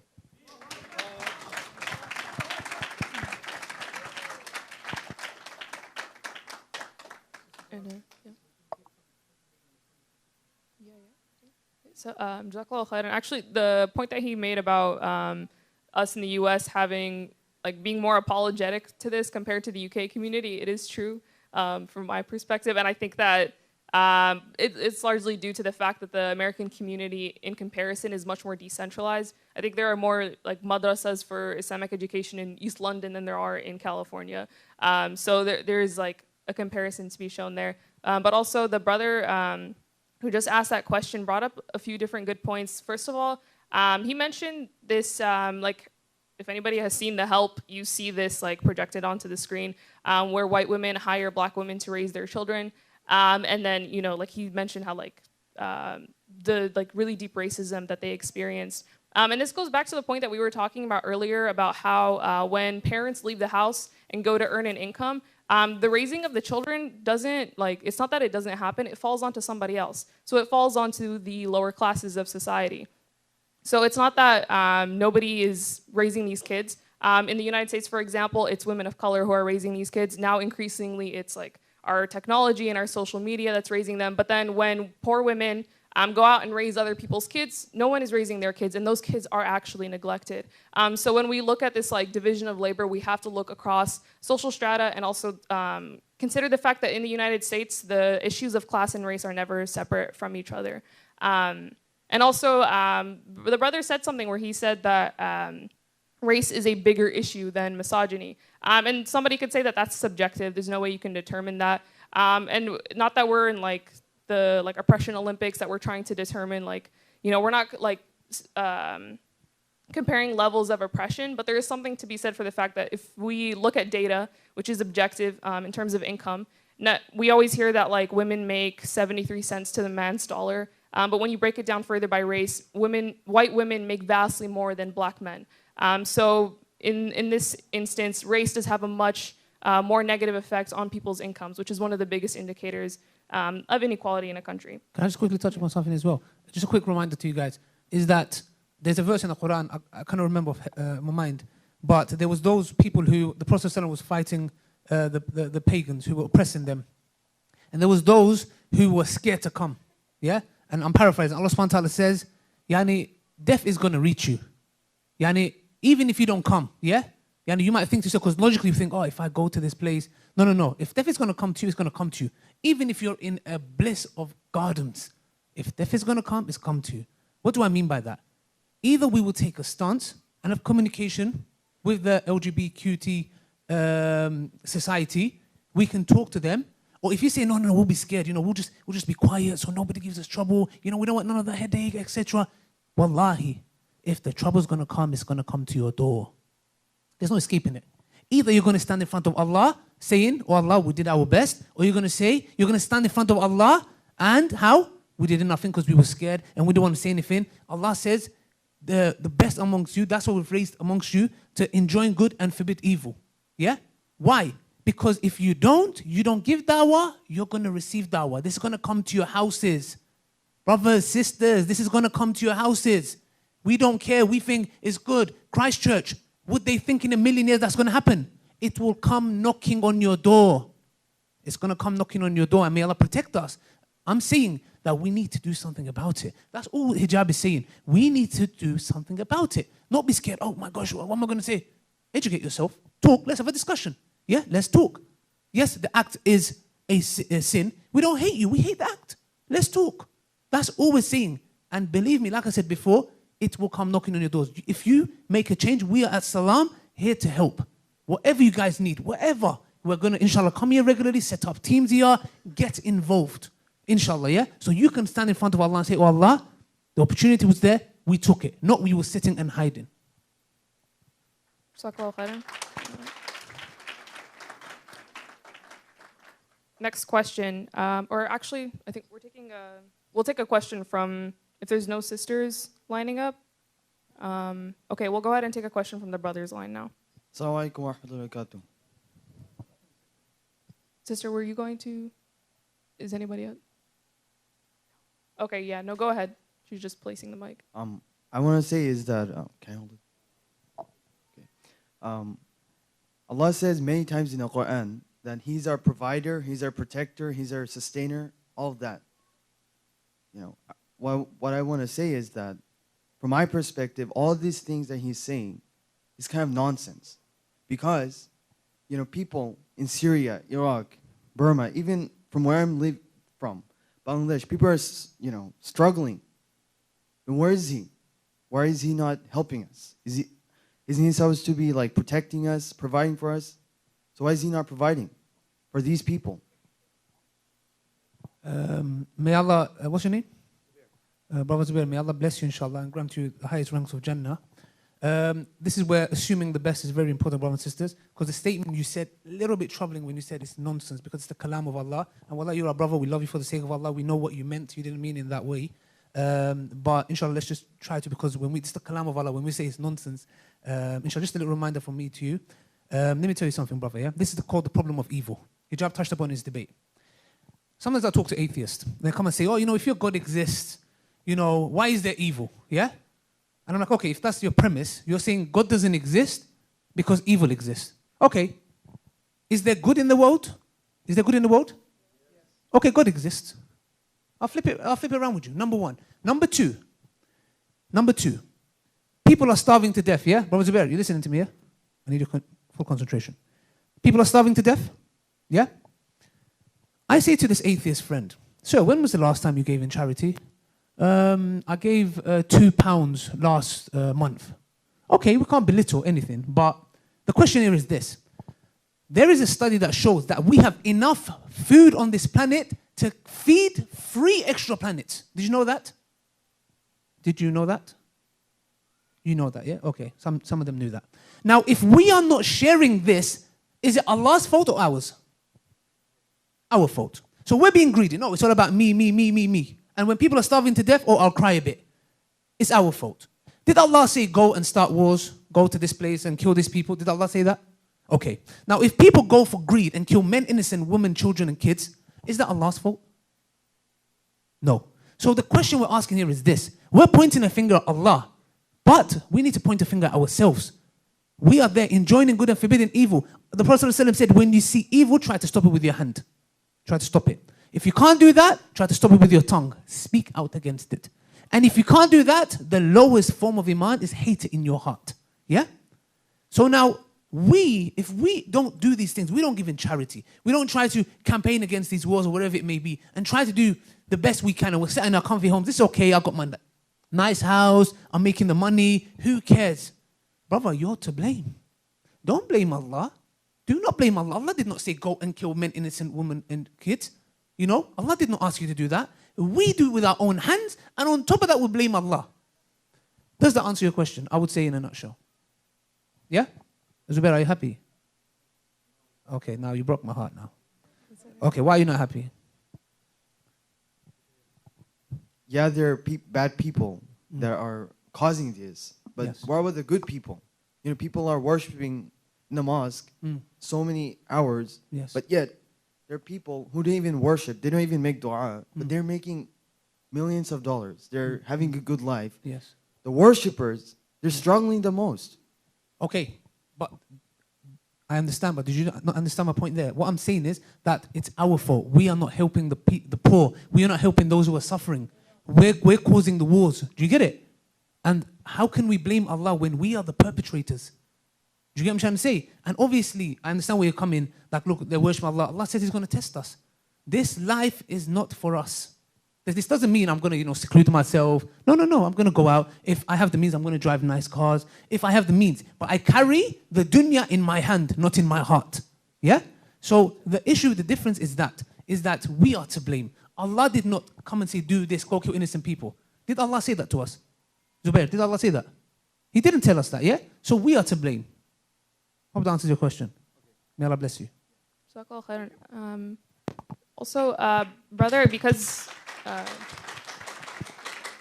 this is an important question, and although we have limited time today, if anybody does want to explore it more, the Safina Society podcast, which has Dr. Shadi Al-Masri speaking on it, they actually did a 3-part series on the problem of good and evil. It's 3 podcasts. It's multiple hours long.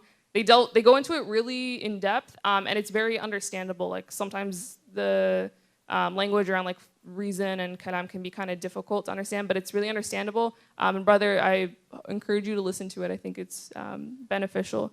But next question is, how do you respond to the atheist argument of evolution? And an additional related question, did we evolve from apes, or did Allah make us because we're genetically similar to apes by 99%?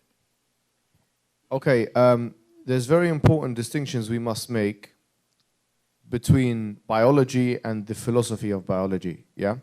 And those are 2 completely different things, but which require each other in order to exist. So when we talk about the philosophy of science, for example, we're talking about certain things which limit the study of science.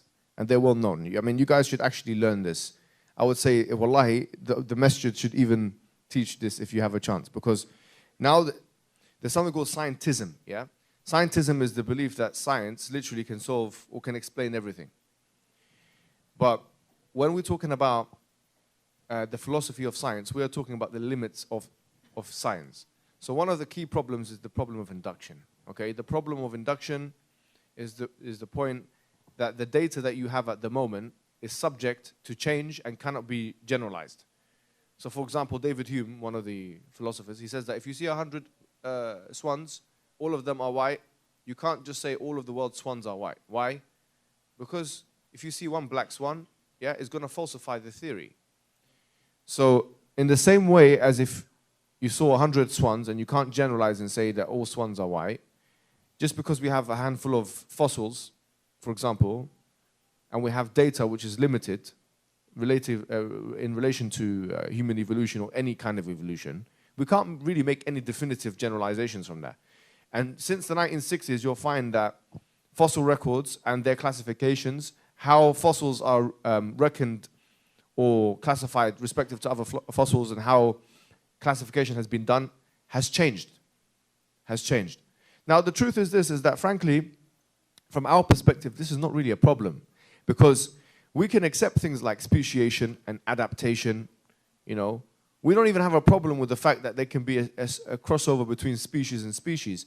There's one slither of evolution, and Darwinian evolution in particular, which we reject for religious reasons, and that slither is that we don't believe that Adam, the first human, yeah, came about from, for example, that he had a common ancestor with any ape or any chimp or anything like that. That's one slither. And wallahi, if you think about it from a logical perspective, that makes a lot of sense. considering the fact that there are many things that human being has that the rest of the animal kingdom does not have.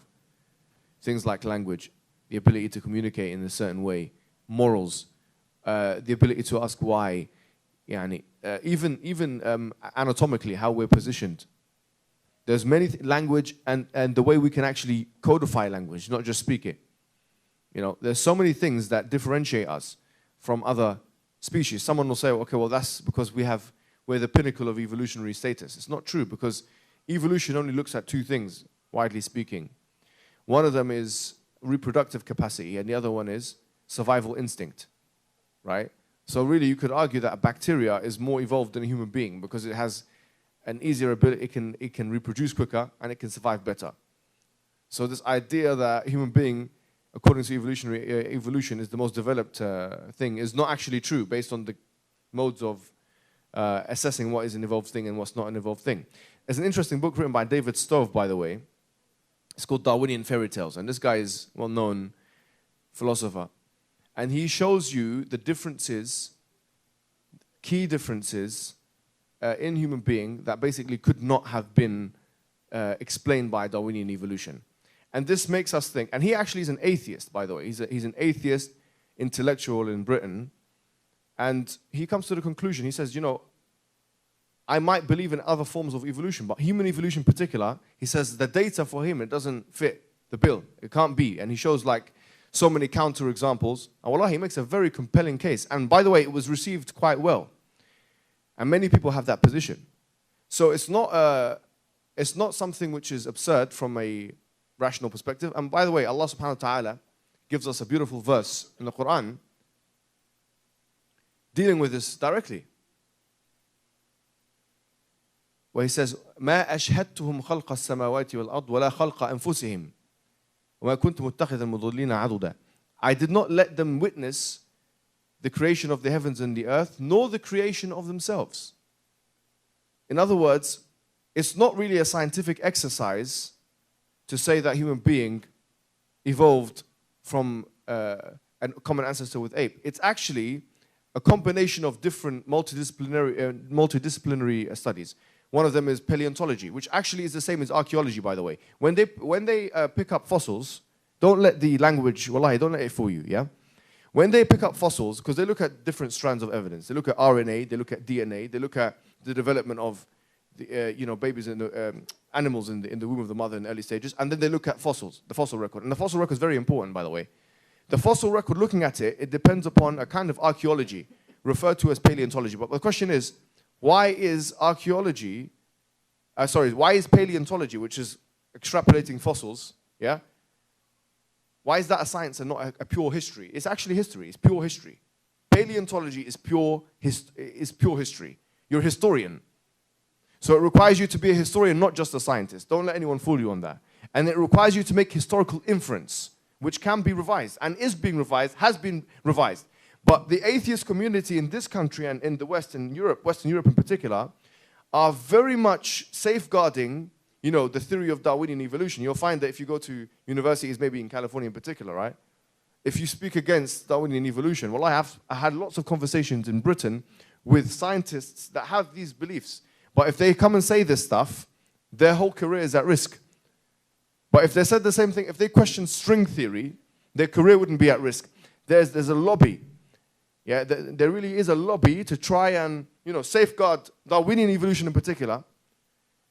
And we should be aware of that. So what we should do is we should have our eye open to these things. And we shouldn't just take everything because just it comes from a Western knowledge production as, this is the haq 100%. Look at the amount of things that have changed in the last 10 years. There's something called cytometrics. Cytometrics tell you how many facts have been repealed by science, how many have been changed in the last 10 years. So many things that were scientific fact 10 years ago are no longer scientific fact. Thomas Kuhn writes a book called The Structures of Scientific Revolution. He says that every once in a while, the whole way in which we look at science, it changes. So we can't say this is an eternal knowledge that's perfect.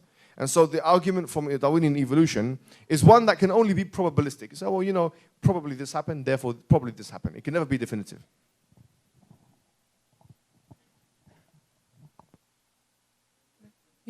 Yeah, briefly, somebody did ask on the online forum what the name of the podcast was that I mentioned. It's called Safina Society, and then the episodes that I was referring to, I believe they're titled The Problem of Evil. And then the book that Brother Hijab mentioned, if anybody wants to write it, is Darwinian Fairy Tales. And the sister can ask her question now, inshallah.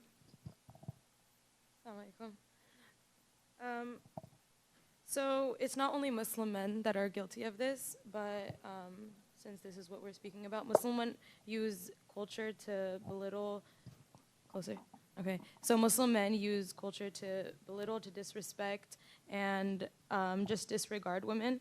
And the actions are normalized and affect us greatly because it's instilled in our fathers, our brothers, our husbands. Islam has no flaws, but being Muslim and growing up in such culture hurts the next generation and the generation after that. Religion should trump culture. Sadly, that's not always true.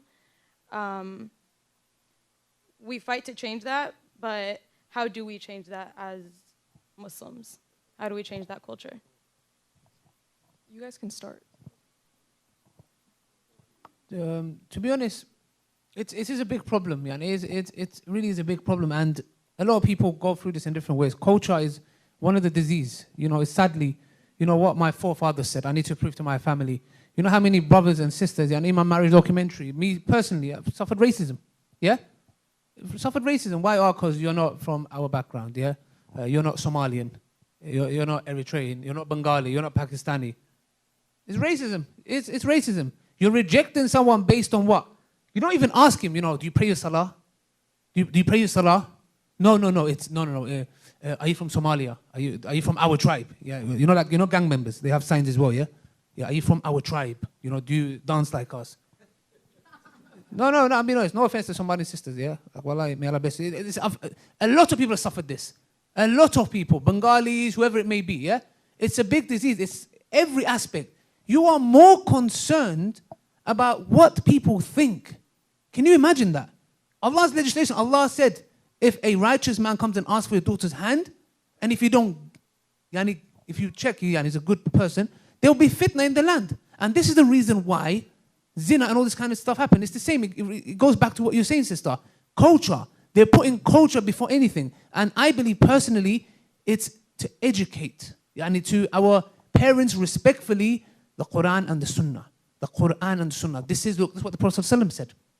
Educate yourself, sisters and brothers, yeah? Go to your parents, sometimes respectfully. Yeah, you need to always respect your parents. Yeah, but the Prophet ﷺ said this. Culture, but this is the Quran and the Sunnah, yeah? And sometimes it doesn't work. But at least you've done your bit and you need to try. You know, from that aspect, you're right. Like I said before, there's men out there who, you know, you look at them, you can wear the beard. Not wear the beard, you can have a beard, you can wear a top, you can have a thobe, yeah? Brother, don't think that's just Quran and Sunnah. Your actions. People are looking at your actions. Actions speak louder than words. You can speak all day, all long. And this sometimes we criticize certain brothers in the dawah scene. Yeah? Always, you know, tawheed, tawheed, tawheed, tawheed, tawheed, tawheed. Okay, good. Perfect. You repeated it 500 times. Yeah? You do a video, you got books behind you, you got a topic. Okay. This doesn't make you following the Quran and the Sunnah. Your actions. How are you with your wife when you go home? How are you with your sister? How are you with your mother? Brother, looking the part. Okay. Good. You look so righteous. MashaAllah, amazing. Nur flying out your face. But when you go home, are you really following the Quran and Sunnah? And this is the disease that we have that we need to combat. And Islam came to abolish this. Yeah?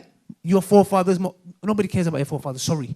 Nobody cares about your forefathers, with all due respect. The Quran and the Sunnah, it all leads back to this.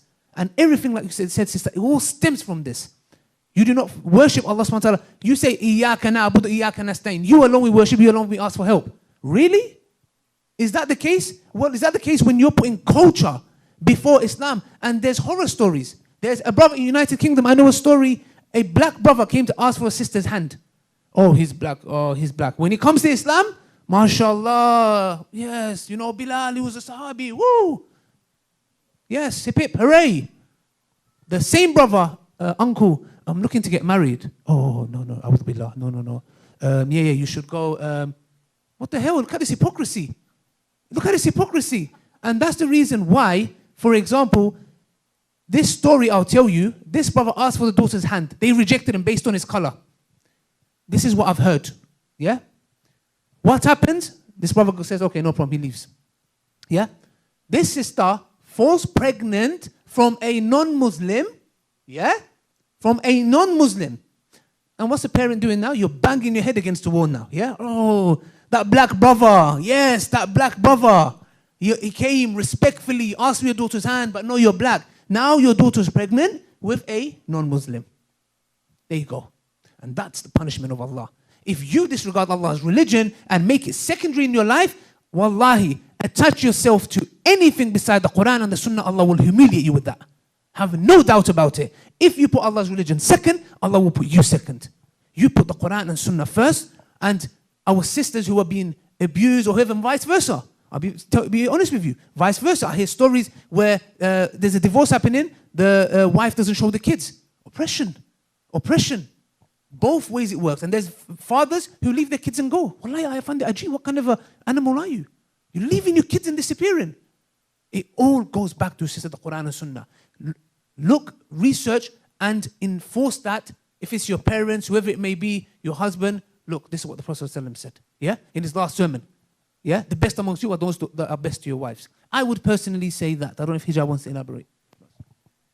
Jazakallah khairan.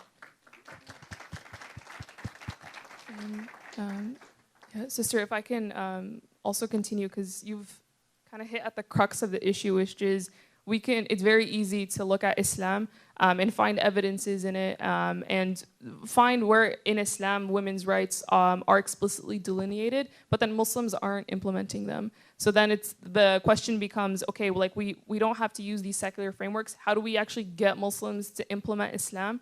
And first of all, we have to, I mean, Brother Ali kind of touched at the core of the issue, which is that we need to study Islam, right? And we're willing to spend like ridiculous amounts of money on secular educations, but when it comes to studying Islam, it's like we want it in like these bite-sized, nice-sounding, like inspirational, quotable, you know, kind of like this event, if we're being honest. Like this is not an Islamic education, like a source of Islamic education, it's more of a discussion. When it comes to studying Islam, it has to happen systematically, it has to happen long-term, but then we say, okay, how come more Muslims aren't studying Islam? And this is with the sisters and also for the brothers. It is like incumbent on both of us to study our deen so that we can fulfill each other's rights and also fulfill our own responsibilities to each other and to Allah. MashaAllah, Sister Zara, sorry, I have to say, can we have a round of applause for Sister Zara? Wallahi, you know why, yeah? And we shouldn't praise anyone to their face, yeah? Okay, whenever somebody praises you to your face, you make the dua, yeah?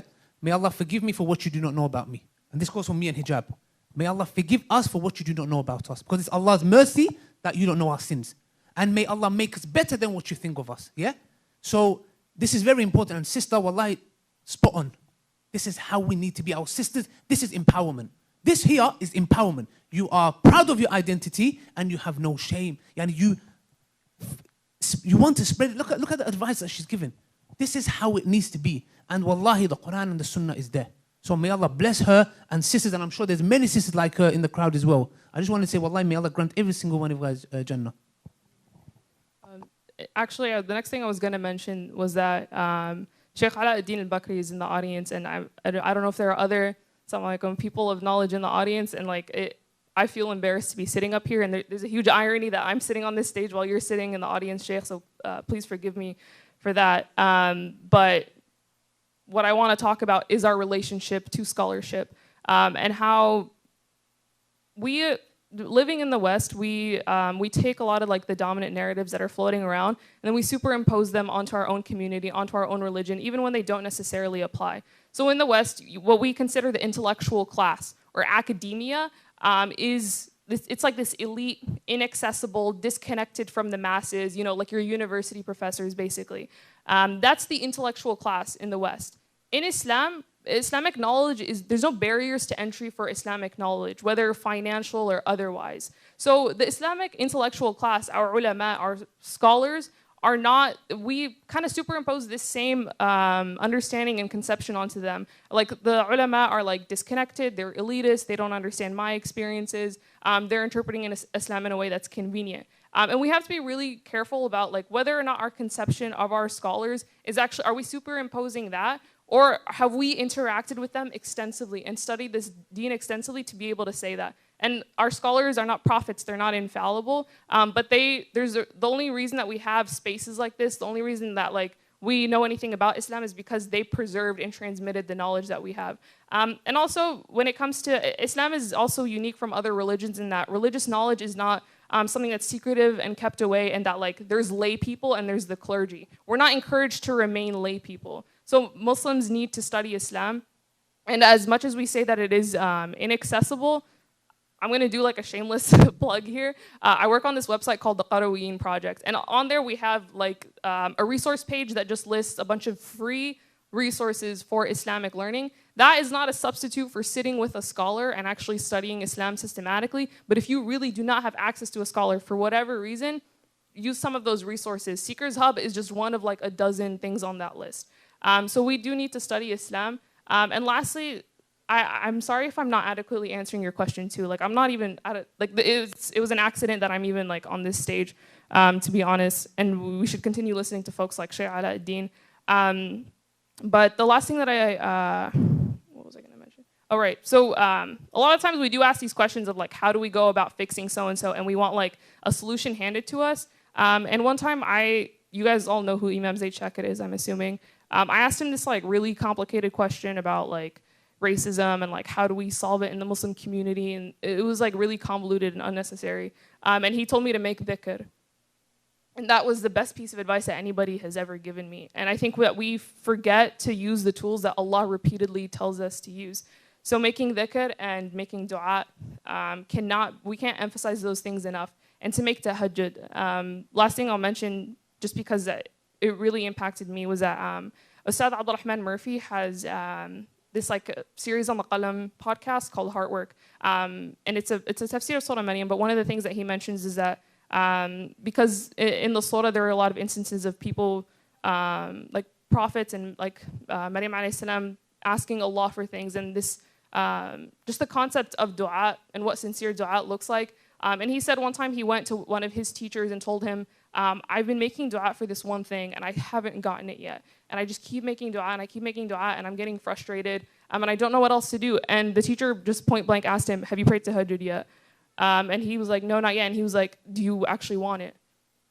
He told him, if you had actually wanted it and if you were sincere, then that is how you express it to Allah. So we have to think about the like non-materialistic tools, the metaphysical tools that we have to affect change in the material world, which are dhikr and dua and everything that our scholars prescribe for us. So I hope that helps. Do we have to end or 15? Okay. Jazakallah khairan.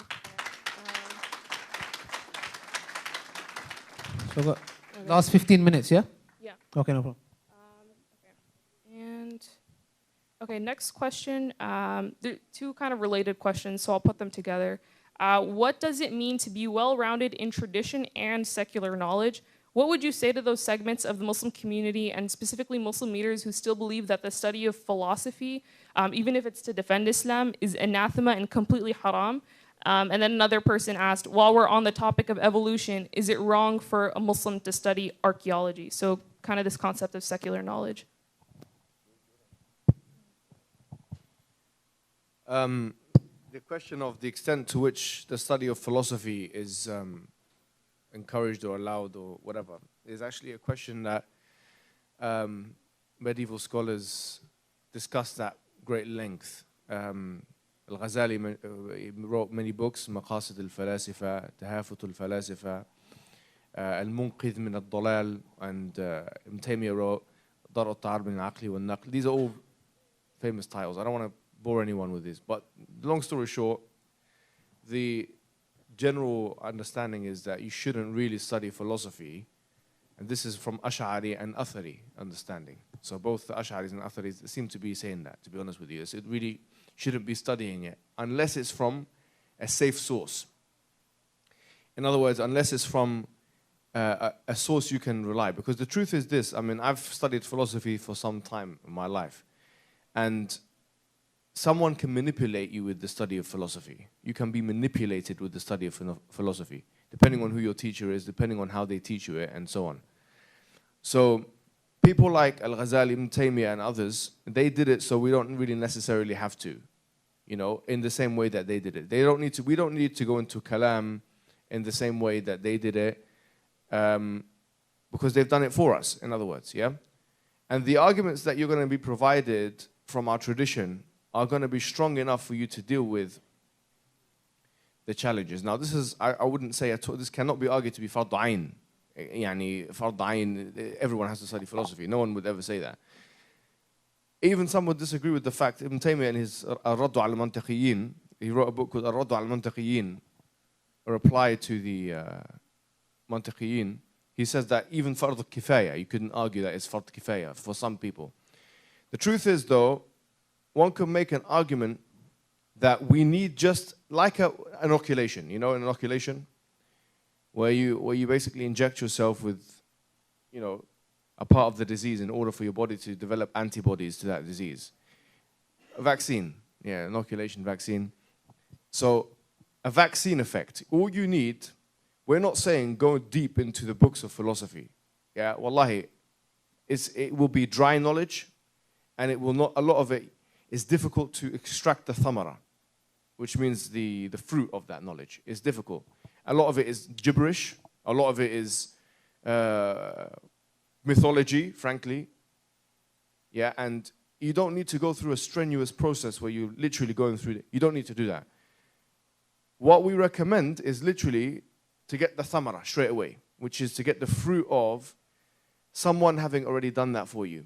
Okay, someone having already gone through that process for you, extracting the main arguments, you can use those main arguments. So the world we don't need to be philosophers, in my opinion. I mean, and it's not my opinion, it's actually the opinion of many, even Al-Ghazali in Maqasid al-Falasifa, you know what he said? He said that he was worried that people, when they study mathematics, yeah, that they will be led astray. Because at that time, in his time, people were using mathematics to make philosophical arguments for the eternality of the universe and so on, things which were seen as antithetical to the mainstream belief. So, obviously, we're not saying you can't study mathematics, but what we are saying is that don't fall into the trap of thinking that you can go into this thing yourself and try and put your hands on it, on something which, wallahi, it requires time to do, yeah? And it could ruin your iman. I've seen it myself. When I was studying in university and doing political philosophy, we had to go through lots of things like, you know, postmodernism, for example. That was a long module that we had, and I had to go through it more than once.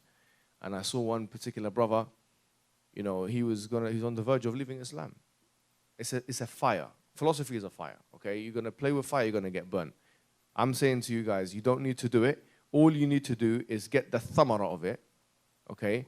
But mosques do have an obligation to teach people arguments, to protect themselves. In other words, to vaccinate, yes, the Muslim community, to allow them to develop their own antibodies to problems like liberalism, second-wave feminism, you know, postmodernism, atheism, and so on. That's what masjids have to do. Just get the thamara, get the main arguments.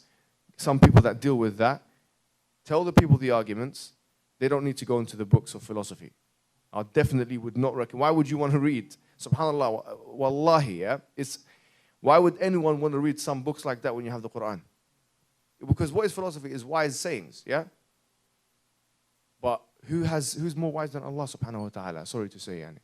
What can you provide me that Allah subhanahu wa ta'ala and His Messenger can't provide? And in terms of value, I find it interesting sometimes when I read philosophy. But I don't need it. I wish I didn't have to do it. I wish I didn't have to go into those books. I feel comfortable just reading the Quran and being very much enlightened by that. But since we've got a job to do, not everyone has to do that job. And I wouldn't recommend going deep into the books of philosophy because it could mess you up. The only book I would say that you have to read as a Muslim is the Quran. And obviously supplement that with the Sunnah, inshallah. And if I can add, also the dichotomy that we talk about between like traditional or Islamic knowledge versus secular knowledge is a false dichotomy in a way, because historically, even when Muslims did study math, science, it was studied in the masjid along with the Islamic sciences. Everything was studied under one roof because it was just knowledge. It's just knowledge of the world that Allah created. But it doesn't make sense to try to study the world that Allah created if you don't know who Allah is. And if he has told you in his Quran how he created it, then not having that foundation and trying to study those things afterwards it's kind of contradictory. And also, Brother Hijab mentioned a bunch of books, but one that I do recommend people read that is translated into English and is really short is Al-Munqidh Min Al-Dhalal by Imam Al-Ghazali, which is translated as The Deliverance from Error. And in it, he talks about kind of his own intellectual journey and how he went through studying these sciences. He studied philosophy and then refuted philosophy. But before doing that, he was well equipped and well versed in the Islamic sciences. It's an interesting, important read. And the conclusion that he comes to is one that we all need to internalize. Can I just quickly add, because there's a video on YouTube, if you can check it, and this comes to what you said mathematically, yeah? He was speaking to a young boy, Bengali young boy, yeah? And he just literally blew my mind away, because to him, mathematically, you can do an equation. Okay, what's the possibility of hijab kicking and then his train is turned into a plane and fly to the UK, yeah? In his head, there is a number that you can give that, yeah? Okay, planes exist, UK exists, hijab exists, his shoe exists. Mathematically, the chance of that happening is 0.1 in what quadrillion, billion, whatever you want to call it. One in, even if you had a billion zeros, as long as there's one chance in that, he believed, because after studying philosophy and mathematics, that is possible. But scientists have a term called, it is operationally impossible. So just because you give it a number of a certain figure, it doesn't mean it is possible. It's just a calculation that you've made that's giving you that number. In his head, he thought, no, that shows a possibility. Anything can happen. So I said to him, okay, is there a chance that I'm a lamppost? Yeah? No, I said, he goes, yeah. I couldn't believe my ears. I said, so you're telling me, I don't know if he didn't like me, he was trying to insult me or something, yeah? I said to him, okay, is there a chance a red dragon can go through your house? He goes, yeah. Do you see the dangers? Because he wasn't equipped. You jumped into the deep end, and now you're drowning. No, like, the people have studied this, they equip themselves, they're prepared. Once they go there, if they come with these arguments, they're prepared. So I would say, it's dangerous. We have time for another question, inshallah? Okay, last one. I know we said we would alternate between brothers and sisters, but we had a couple of questions from the brothers, and after the event, inshallah, they'll be more accessible to you guys. So I am going to give this one to the sister to go ahead and ask her question.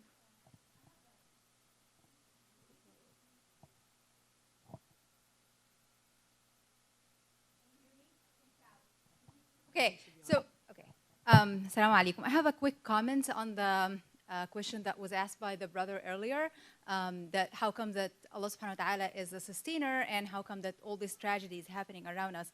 And I want to thank him if he's still here for the question. I think with how much tragedy is happening around us, at certain time point, we would feel that. I think any of us will feel that way. And I want to share with him how I myself dealt with that. That it's true that Allah subhanahu wa ta'ala said that he's a sustainer, he's a protector, but he never promised that this life is going to be easy. And the opposite, actually. He said it will be hard, and we will be tried one time after another time. And that even there is a verse that the Prophet, and the believers with him, will be tried to the degree that they are going to ask, when is the victory coming?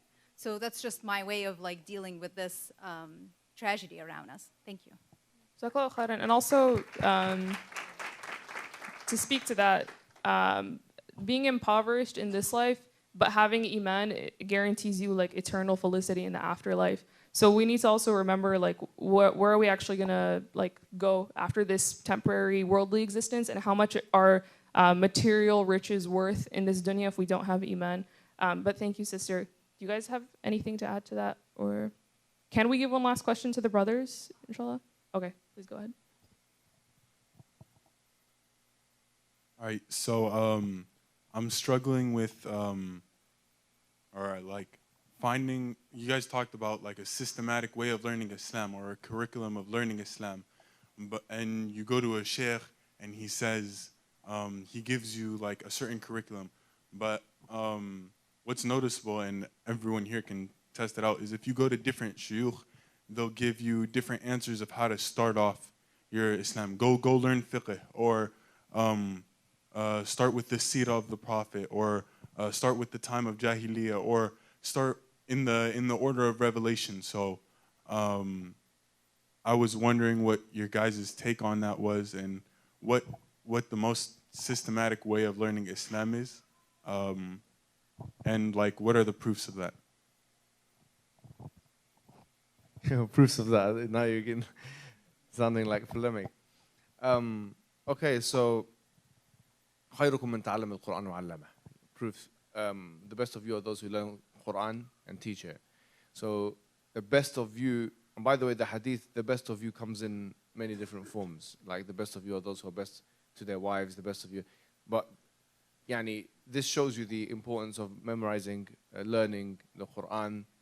I would say if there's one knowledge that there's no difference of opinion among any school of thought and any scholar in Islam of the importance of its learning is Quran. Yeah, so Quran, learning it, memorizing it, knowing how to read it, knowing the meanings of it, and implementing it. This is the most important thing. So on a very practical level, literally memorizing the Quran, having a systematic program for memorizing the Quran. Yeah, I know you guys have teachers here, by the way, so you have to have a sheikh that you recite to. Yeah, so if you're reciting the Quran and you want to memorize it, don't do it by yourself. You have to have someone that you basically read to every week or every month or whatever it may be. But do it consistently. So the Quran is number one. Yeah, this is always going to be number one in the analysis. In addition to that, you need to learn the Arabic language. Yeah, because the Arabic language, if you really want to learn Islam, really the two things you should focus on until you get to a certain degree of fluency in is the Quran and the Arabic language. You need to understand the Arabic language. You need to know, so you can access the primary sources of Islam. So if you haven't reached that level yet where you're fluent in Fusha and understand the Quran in the written and you can understand Arabic conversation, then this is what you should be focusing on for the first couple of years of your study. At the same time, you need to learn fiqh, yeah, the basics of worship. Now, there are four madhahib, and in my opinion, the best way to learn fiqh is through the madhahib. Why? Because it's a filtered process. I don't know if you have any particular teachers from any particular madhahib in this area. If you do, I would say take advantage of them. You know, so every madhab has its books that you start from the bottom on, and then you can build your way up. So, for example, in the Hanbali madhab, you have Amdat al-Fiqh or something like that, or any book like this, and then you go all the way up to, like for instance, Ibn Qudamah, he wrote 3 different books.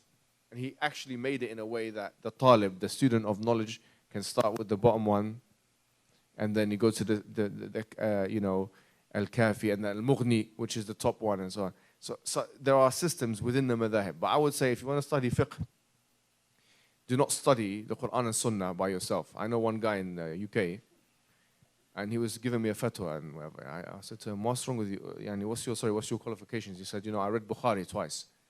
I said, well, you read it? He said, yeah, I read it in English as well. He didn't even read it in Arabic. So do not think for a second that you can learn jurisprudence, yes, through, do not think for a second that you can learn it through the Quran and Sunnah directly. It's not possible. That's not the way to do it. Yeah, you can learn it, but you're not going to learn it systematically in a way where it can benefit you in a long-lasting way. The best way, really, fiqh, yeah, is like jurisprudence, is the law, yeah? And a faqih is like a solicitor, a lawyer. The alim is like a judge. This is my analogy, right? So for example, you have constitutional law. So you do have to learn the primary sources.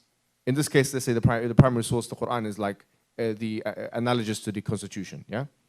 But you also have to learn case law, or precedents, how judgments have been made in the past. And that's the understanding of the scholars. So the best way to do that is through the madhahib. Choose a madhab and study it from beginning to end, yeah? If you just study one book in the beginning, just so you can know the basics, that's what I recommend. So that's fiqh. In terms of aqeedah, you start with, once again, the easy books, the basic ones, with the shuruh, like Al-Aqeedah al-Wasatiyah of Ibn Taymiyyah. He's written 3 things. Once again, like Ibn Qudamah, he's written 3 books. Actually, there were speeches when he went to different places. He went to Wasit, he went to Tadmur, he went to different places, and so they were made into books, and so on. Once you go over, you graduate, next step, all right. So that's aqeedah. You got fiqh, you got aqeedah. obviously Lugha Arabiya, we talked about that. Usually, by the way, let me just, I'm sorry I'm taking your time, but I'm trying to give you, because it's a big question, I have to try and give it its due. If you're not fluent in Arabic, don't make the mistake of trying to learn Arabic language through Nahu. Because in language acquisition, Nahu meaning grammar, through language acquisitions, there's usually 2 or 3 models which are known. One of them is called the translation, the translation model. Studies have shown that the communicative approach is best, basically. So if you want to learn Arabic, the best way to do it, if you want to learn it for conversation and to understand it and all that stuff, the best way to do it is through conversation. You have to have someone where you're talking to them, they're talking to you, you're writing, they're correcting you, and that stuff. Wallahi, that is the best way to learn Arabic language. If you want to be fluent in Arabic, you should study Nahu, which is grammar, but it should be minimal for the first, let's say, 2 years or year. This understanding that you have to go to Ajurumiyya and then, Qatra and then Al-Alfiyya, this is not for you, my friend. This is not you, but for the beginner, that's not for them.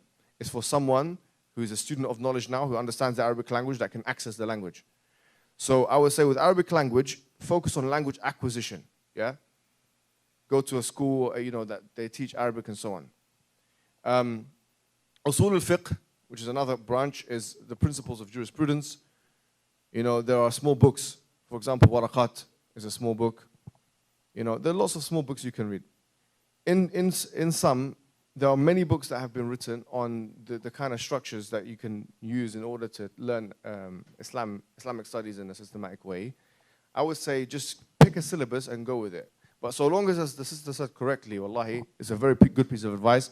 It's systematic, that there's a progress moving forward. One thing, then the other thing, then the other. It has to be like that. Otherwise, you're going to be all of ashwa'i. You're going to be random, haphazard. You're doing a bit of this today, a bit of that today. You're all over the place. You can't learn anything like that.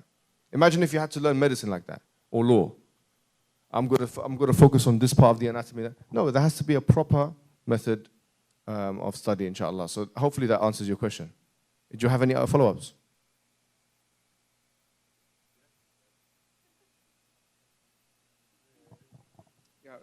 We're going to give the next question to the sister, unless do you have a follow-up or?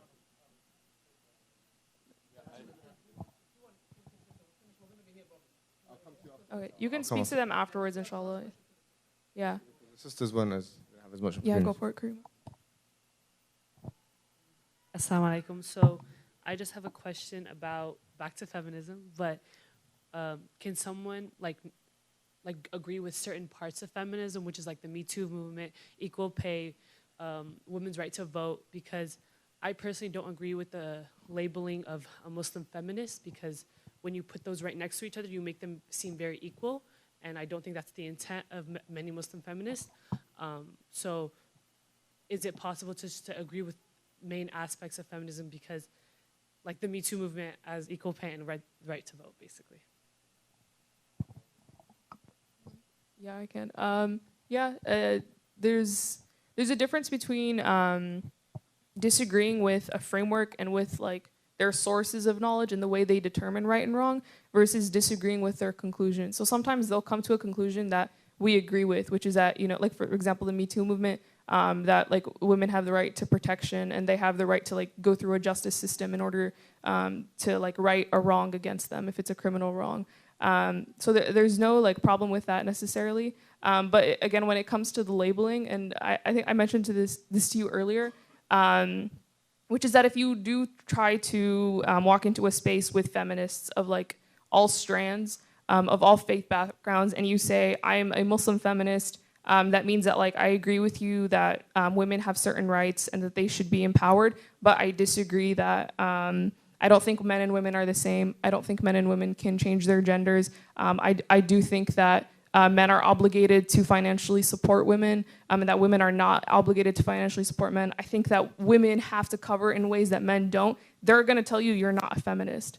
So I think that if you ask like the progenitors of feminist thought whether or not they would consider you a feminist, if you like tell them what Islam says, then they like they wouldn't allow you to like even ascribe that label to yourself if you even wanted to. But yeah, and this is like the Prophet ﷺ one time, when it comes to again like allying with certain groups, one time he was like, I believe he was walking with like Mecca in the distance and like pointed, and at the time it was still ruled by the kuffar, and he pointed to them and said, if they were to ask me to ally with them, to sign a treaty with them on something that we agree with towards khair, I would do it. So when there are things that we agree on, there's no problem with us allying towards shared goals, whether or not those people are Muslim. As soon as something has to be compromised from Islam, if the goal is something that contradicts Islam, then we can't. I hope that answers it.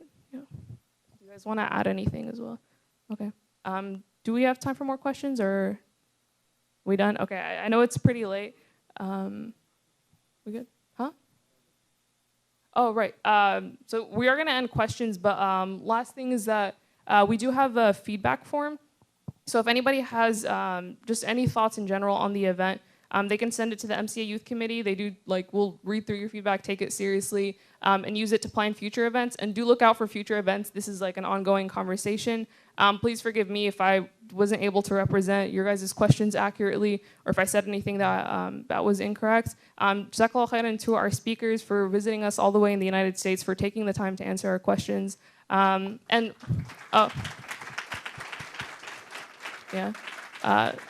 So we're blessed to have Sheikh Ala ad-Din al-Bakri conclude the night with a dua.